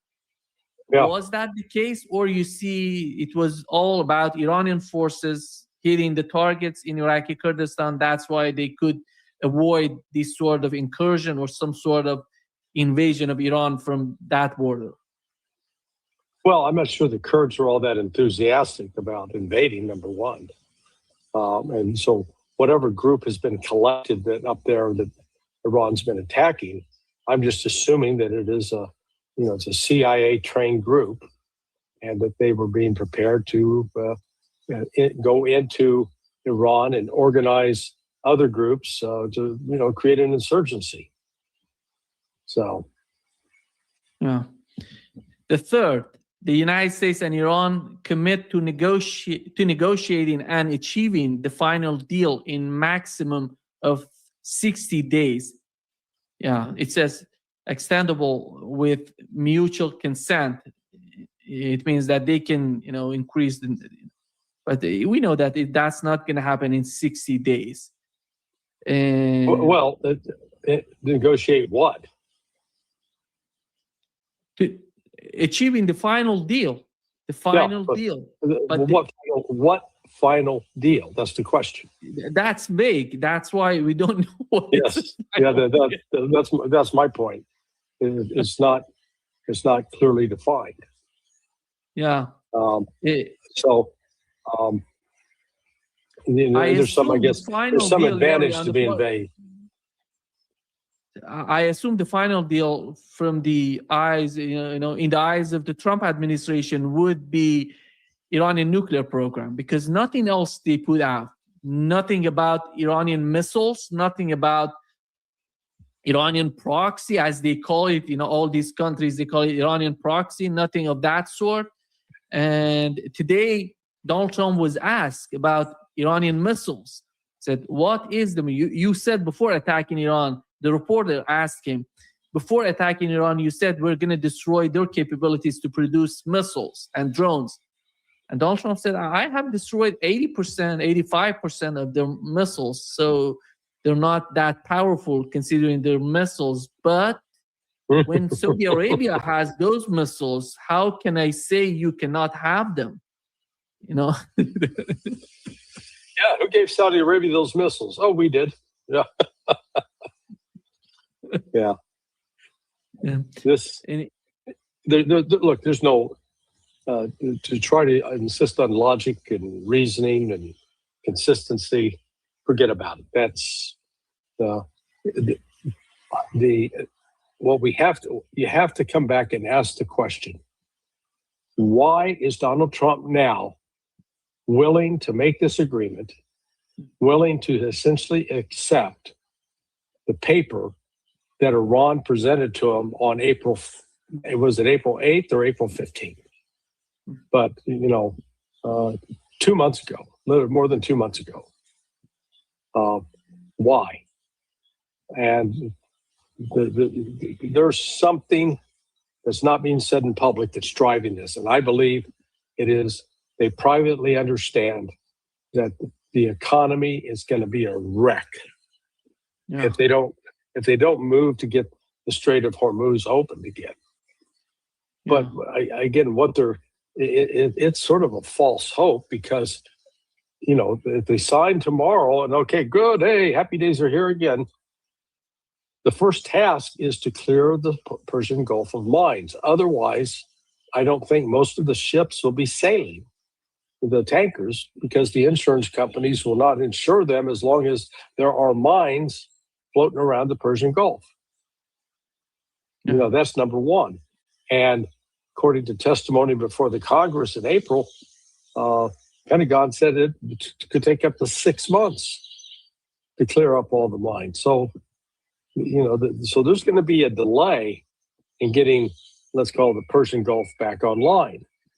Then you have the issue of how much damage was done to the oil and LNG infrastructure.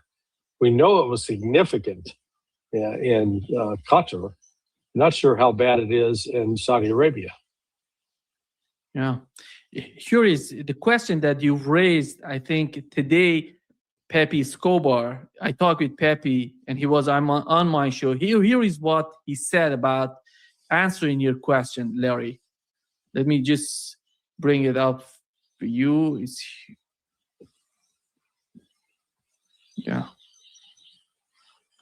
Here is what Pepe said. It's a very long email with lots of details, but it's basically, if I could, and then I'm breaking this to your show, in fact. This is breaking news to you, but I haven't had time to process it. But basically, what I can tell you and our audience, it concerns an estimate of 60 days starting on June 15. This means this past Monday. It's a risk assessment about consumption of oil and strategic reserves of the United States. And Trump got these numbers. And when he looked at these numbers, he was absolutely petrified, because they're basically saying that by mid-August, this means that 2 months from now, they're going to get to an emergency level. They cannot use their strategic reserves anymore. And the global supply deficit of oil would instantly be multiplied by millions of barrels, meaning a global crisis in mid-August, in the height of summer. So I would have to go through this in detail, and then I'll probably write something about it. And on our next meeting, we'll discuss this in detail. But this is an immensely important piece of information, and very few people have access to this thing. I haven't seen this thing being discussed by Bloomberg or at the FT, for instance, not yet. So this is it. He got the numbers and he said, in 2 months, everybody is totally fucked. The global economy is fucked. So this means you have to restart the flow of oil like yesterday. And that would be the main reason for the MOU. I like this scenario much, much better than the scenario that the Iranians in the end convinced them because they said we're going to bomb Israel. Yeah. He just nailed it, in my opinion. Yeah. No, I agree. Well, I wrote the piece 2 days ago suggesting that it was the fact that the Strategic Petroleum Reserve basically only has if there was no other source of oil and the United States had to rely upon that, it would only last for 20 days. And that was on an assumption that it was 360 million barrels. But I saw the real number as of June 5th is down to 349 million barrels. So it very well could be, down to 320 now. So then, 20 million barrels per day, we're talking 16 days, barely 2 weeks of supply left. Now, so and it's, I saw that analytically, and then on top of it now, Pepe's got it sourced. Yeah. Larry, the point number 4 is immediately upon the signing, the United States will begin the removal of its naval blockade and any disturbances or impediments against Iran, and will fully end the naval blockade within 30 days. I think the naval blockade is gone by now. There is nothing of that blockade happening, at least from what we've heard from Iranians. During this period, the traffic of vessels will be in proportion to the number of pre-war traffic being restored by Iran. The United States further undertakes to remove its forces from proximity of Iran within 30 days. And this is somehow is vague. I don't know when they're talking about American forces. What do they mean by that? The American forces in the bases, or those were in the bases in GCC countries, or they're talking about the new forces in the region, with the destroyers, all these forces that were sent to the region, the new forces. Right. What does that mean, in your opinion? Well, I think it means the U.S. forces in Kuwait, Bahrain, Saudi Arabia, Qatar, United Arab Emirates. But understand, many of those troops have already been withdrawn. Do you understand? By virtue of the attacks that took place on those bases. So there are no more U.S. troops there, like at the 5th Fleet headquarters in Bahrain. Or, maybe just a token presence, a few people, but not many. So it's already become a de facto reality, at least in some of the countries. Yeah. Number 5 is so important because it's related to the Strait of Hormuz. Upon the signing of this MOU, Iran will make arrangements using its best effort for the safe passage of commercial vessels with no charge for 60 days from the Persian Gulf to the Sea of Oman and vice versa. The traffic of commercial vessels will immediately start in considering the need for removal of technical and military obstacles and demining by the Islamic Republic of Iran. It doesn't say that the United States or Europeans, because today Donald Trump was asked about Europeans if they're going to be, he said, I don't need them, but if they want to do this, they're welcome. But in this point, it says just demining by the Islamic Republic of Iran within 30 days. Iran will conduct a dialogue with Oman to define the future administration and maritime services in the Strait of Hormuz. So they're basically talking about the not toll system, but that fee system that Iran has been talking about. It's going to be in place after 60 days. Well, and understand that that means just 2 months. Now, how many ships are actually going to go into and out of the Gulf in those 60 days? I would suggest very, very few. Why? Because they have not completed the demining operation. That demining operation will take, maybe it's done in as few as 2 months, but DOD was saying, or the Department of War was saying, 6 months. So it's an interesting, essentially, Iran wouldn't be collecting any money during that period anyway. I think it's sort of, it's a calculation. They agreed to, 60-day as a token, okay, we don't take money. I'm not sure there would have been many people to collect from during that period. Yeah.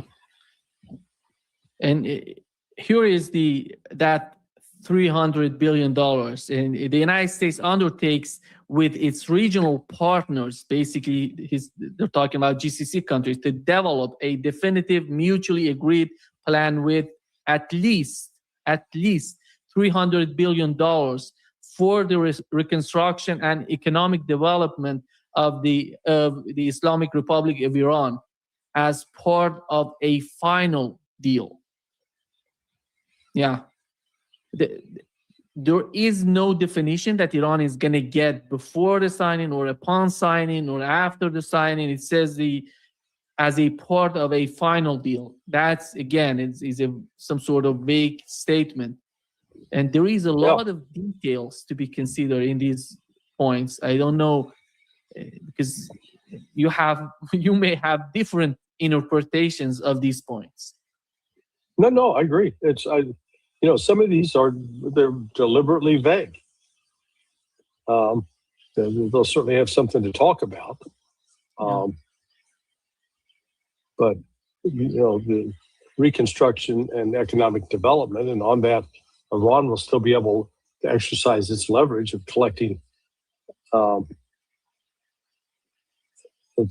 They're only obligated to not charge for 60 days. It doesn't say that they can never charge after that, correct? Yeah. Okay. And after 60 days, it's going to be, there is a difference. If you want to be more precise on this point, Larry, you go to the Iranian text and you go to the American text. Iran says it will make arrangements for safe passage with no charge for 60 days only. This is the Iranian version. But in the US version, it says with no charge for 60 days. There is no only in the United States version. But I think after all, putting those two together, there is not that much of difference between the two. No, it's just, no charge for 60 days means no charge for 60 days. Yeah. And whether you say only or not, actually, it's from a grammatical standpoint, only is just a word you don't need. Yeah. Number 7. It's more of a speaking colloquial. It's more of a colloquial expression. Okay, number 7. Moving right along. Go ahead. You. Oh, well, the United States of America commits to end all types of sanctions against the Islamic Republic of Iran, including United Nations Security Council resolutions, International Atomic Energy Agency Board of Governors resolutions, and all unilateral U.S. sanctions, both primary and secondary, according to a timetable agreed upon as part of the final agreement. The Islamic Republic of Iran and the United States acknowledge the fundamentals importance of the issue of sanction removal mentioned above and express their intention to address these matters promptly in negotiations to reach a mutual agreement on them. Yeah. So, yeah, this is, there are sanctions that the president can lift. There are sanctions that Congress will have to lift. Then there are sanctions that the UN will lift through a Security Council resolution, for example. Yeah. There are plenty of sanctions, by the way, IAEA, Security Council, primary sanctions, secondary sanctions, they were all mentioned in this in this line, in this paragraph. Yeah. And I think clearly Iran's thought it through. Yeah, but looking at the way that they wrote this document, it seems nothing of, there is nothing absolute in this document, but it's a path towards some sort of serious negotiations, in my opinion. That's why they put it this way. What about the first paragraph? The first one is so serious. Yeah, I think you're right. It's very specific, and it's immediate and permanent. Those are very. Those aren't weasel words. Those are quite declarative. Yeah. And Rook, the same with number 8. So you're on to number 8. Yeah.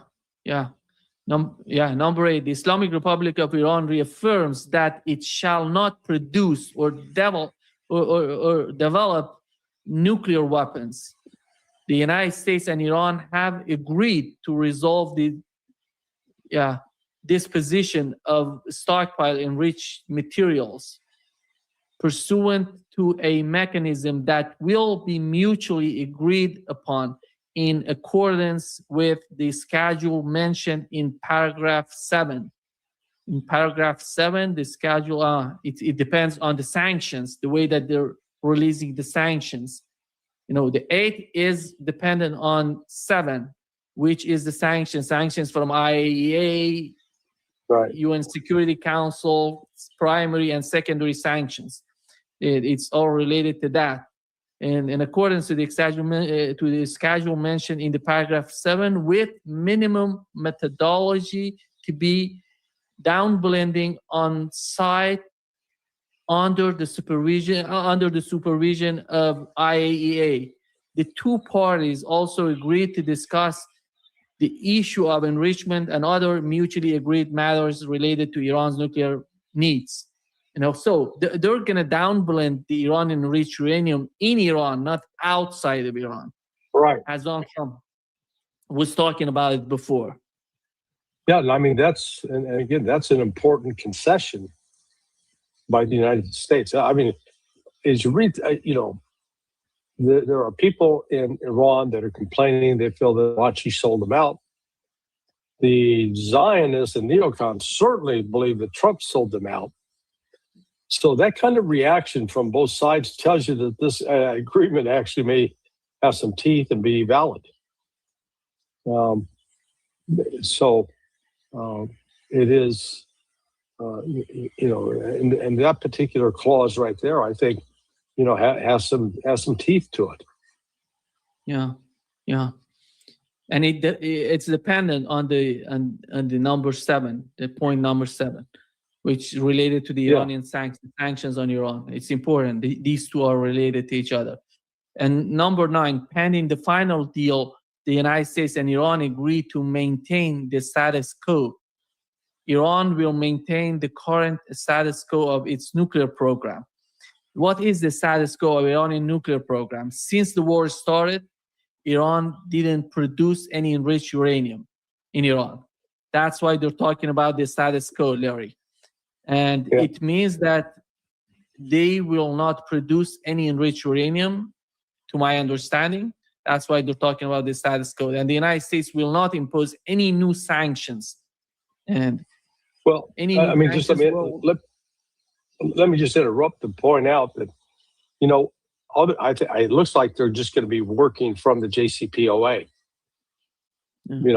That a lot of the language, a lot of things they'd already agreed upon previously in the JCPOA can easily be adapted to this stuff. Yeah.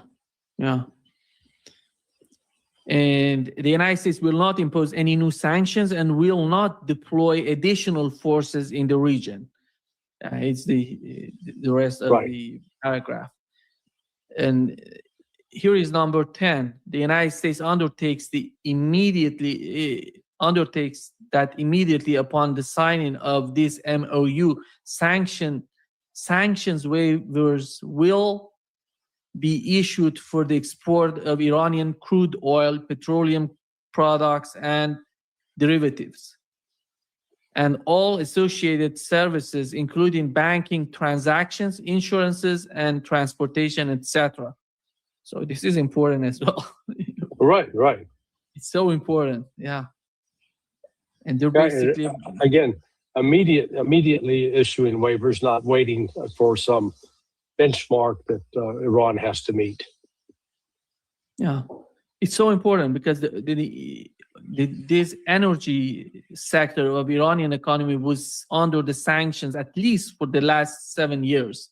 They couldn't send anything out because of the sanctions, transactions, insurances, because it's all related to each other. It's not about sending oil or exporting oil. You have to have the transactions, you have to have the insurances, transportation, all of that together.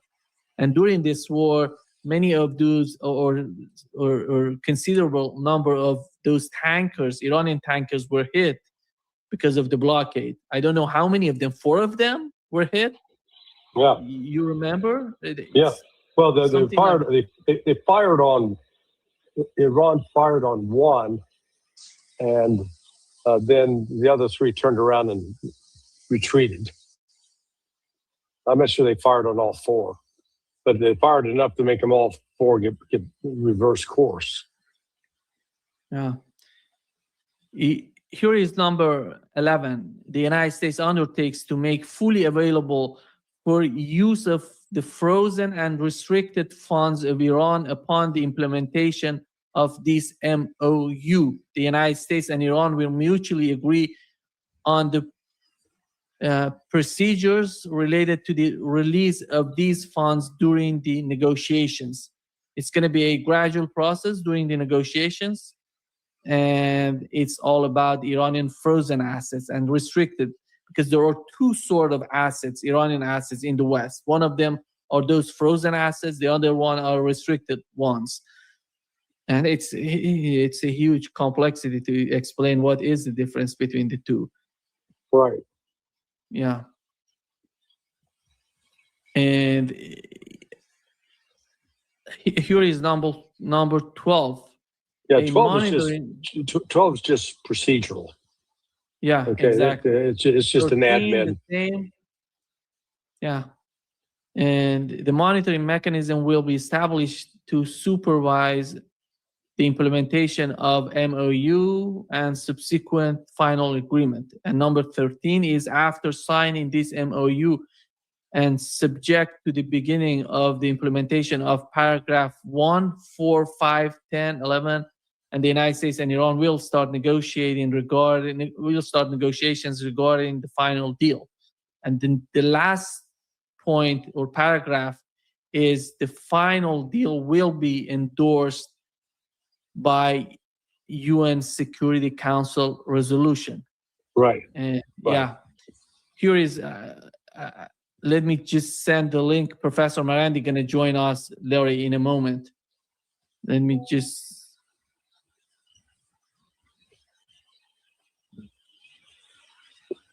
Yeah, he's going to join us right now. And Larry, just tell him if he doesn't have the, just tell him if he doesn't have the right shirt on, we're not letting him in. Let me check him. Yeah.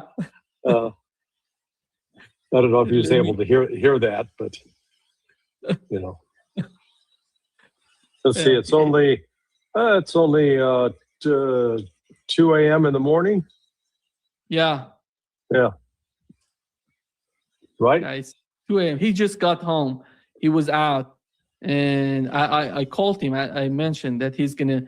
But Larry, looking at what has happened so far with the 14-point plan, what's new in your? Because yesterday when we were talking about this, you said we don't know what's going on, and the day before you were criticizing how Iran is letting. There is no timeline in those versions of the document. Right. Right now, what is your take on that? Yeah, no, I think they made it very. This is an agreement that Iran can certainly live with, and that it's the most important one is in that very first paragraph. That I think, with respect to Lebanon, that is the most important one in this entire agreement. That's a game changer, completely. Now let me go pull up. I did a compare and contrast based upon what was out on all fronts. So it is so one of the previous differences was it wasn't clear what the conditions were for entering negotiations. Now it is based upon this document. There's certain actions the United States has to take with respect, commits to end all types of sanctions according to a timetable agreed upon as part of the final agreement. So there is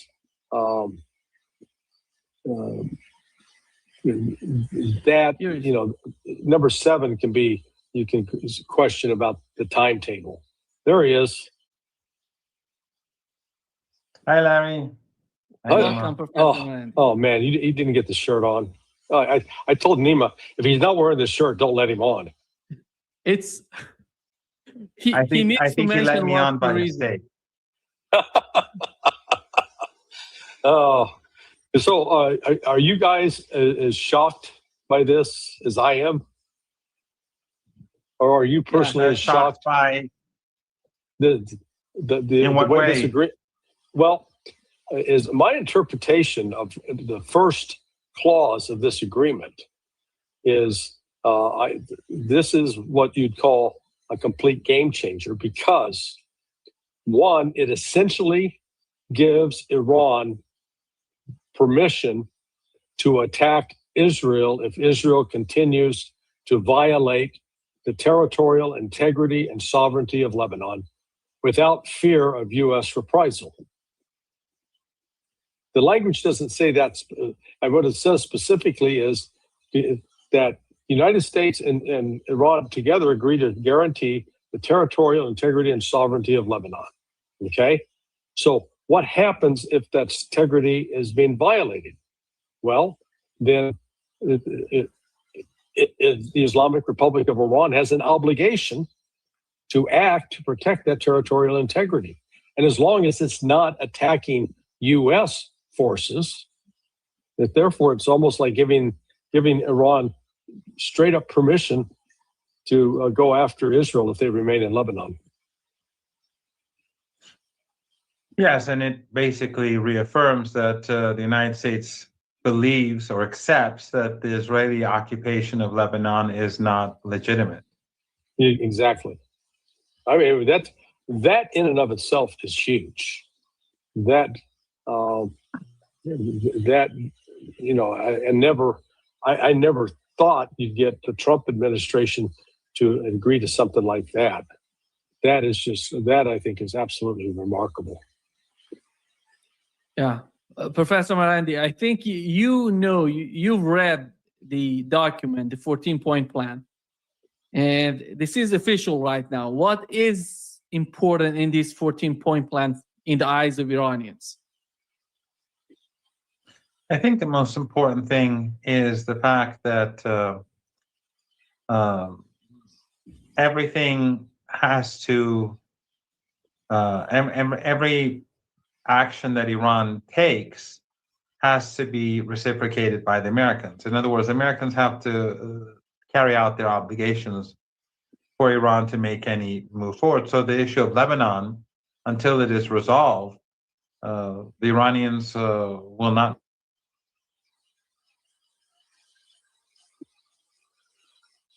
Yeah. Any free? Okay. Yeah. And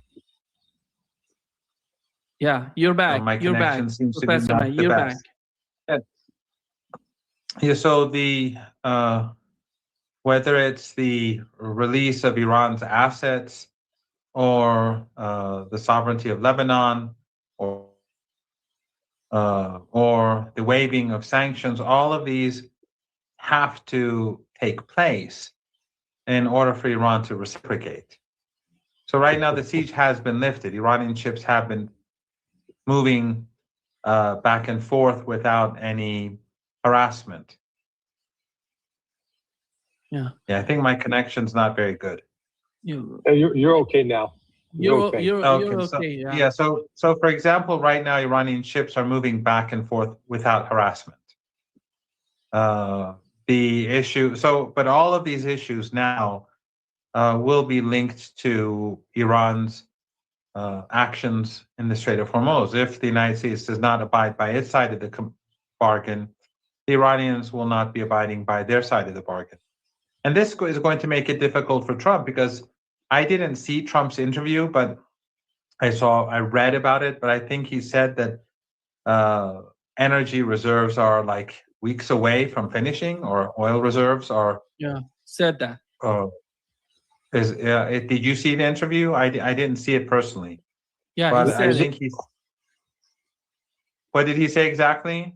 He said that the same sentence that you used. That we are weeks away from the energy market is somehow on the verge of some sort of collapse, and we are weeks away from huge sort of problems. And so he knows that if he does not carry out his commitments, that those energy markets are very vulnerable, and the movement of ships through the Strait of Hormuz in the coming weeks are not going to be very fast, because it's going to take time, because of the problems that insurance companies face, the problem that with regards to the security of the Strait of Hormuz. I mean, there are many problems that exist right now. And so it's not as if things are going to be resolved overnight, and that the amount of energy flowing or amount of goods flowing from the Strait of Hormuz is going to go back to normal anytime soon. So if the Americans don't abide by their commitments, all the Iranians have to do is halt or slow down the pace in which these ships, which are already, as I said, not going to be normal in number anytime soon, and that would create chaos in the market. So this is leverage. The Iranians have a lot of leverage to force the Americans to carry out their side of the bargain. Yeah, and let me just add in there and I was explaining to Nima earlier. So they got the 60 days that Iran's going to allow ships to go through for free, but the reality is, I don't think there will be very many ships at all moving, simply because the mines that are in the Persian Gulf have not been removed yet. And if the the Pentagon is to be believed, or last testimony the Department of War officials gave to Congress, they said it would take up to 6 months. So it really, because initially you could read this and say, oh, well, Iran's being denied 2 months of income. Not really. These are 2 months that actually you can give away, and Iran doesn't lose anything, simply because the other mitigating factors.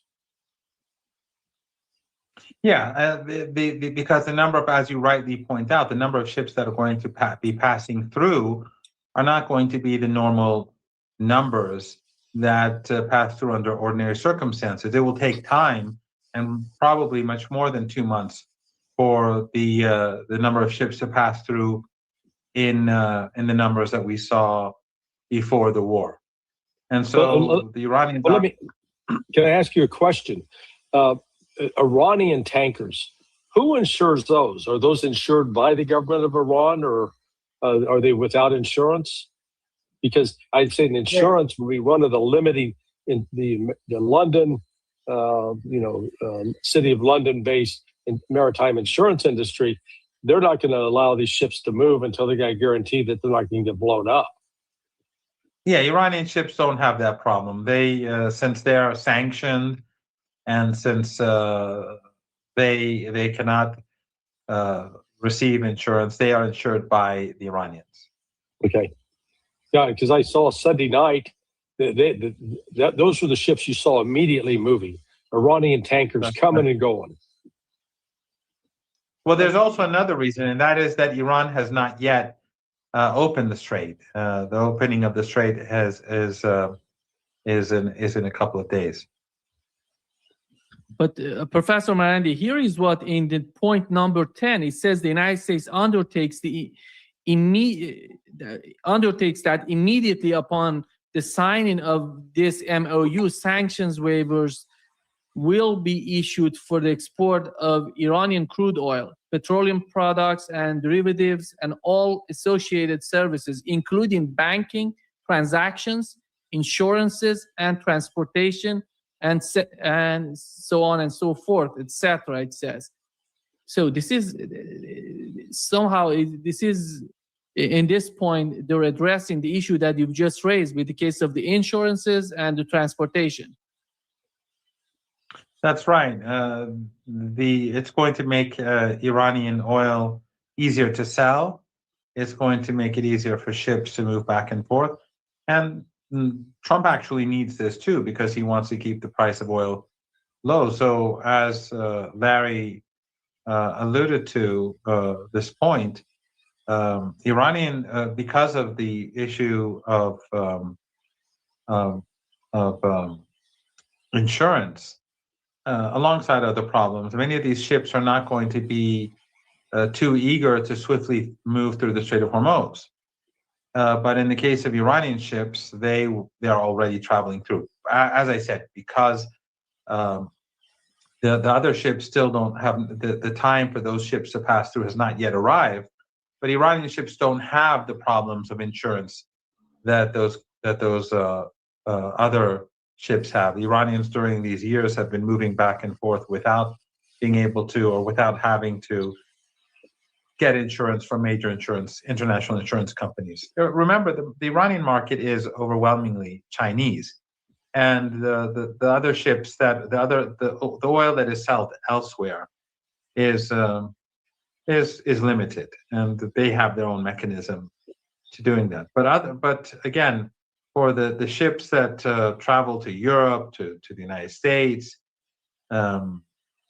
and other parts of the world, they have serious problems that they have to resolve before they begin moving in large numbers. Let me, Professor, ask you another question. That you were saying you're being accosted on the streets. I mean, said a little bit in jest, but that there were a lot of upset Iranians thinking that this was another sellout. Have you encountered now people calming down a little bit and saying, oh, okay, this isn't as bad as we thought? Well, I usually go on to the different squares at night, every night, but very briefly. And so during the last 3-4 nights, I've experienced some of these discussions and criticisms. And it's anecdotal, so I really can't gauge what percentage they are, and what the percentages are. And I haven't seen any polls during the last couple of days to see where people stand. But there are those that are critical of the negotiators and saying that this is the assurances given by the Americans are not enough.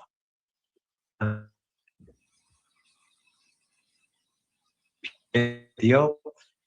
But I think there are also many on the streets and others who I meet during the day who. Yeah. It seems. He's freezing up a little bit. But I was just going to add to what he's saying that the first clause of this agreement, the first point, is the most important because it is very specific that the United States is not going to attack and use any kind of violence against Iran. Yeah.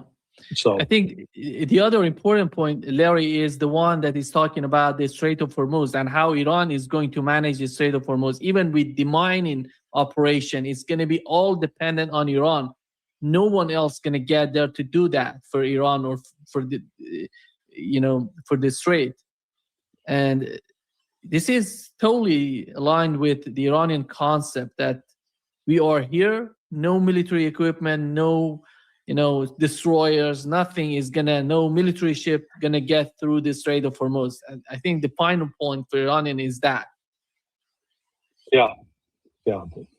So this is, this is significant. And I've just been reading some of the comments by the Democrats and Republicans who are just, oh my God, are they upset?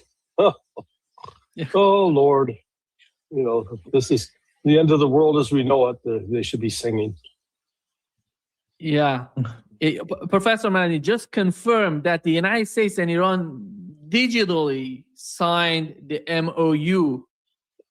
Is that correct? Because it was reported by Axios. Yes, the foreign ministry spokesman has been on television for a live program. Before him, Dr. Ghalibaf was on television, and they both had long interviews. And the foreign ministry spokesman is still speaking right now, and he confirmed that he said that it was supposed to be signed before he came on air on television. So I assume it's been signed. Yeah. Hey guys, listen, I'm going to have to bail because I got another date, but I hate leaving. Kofi, follow me.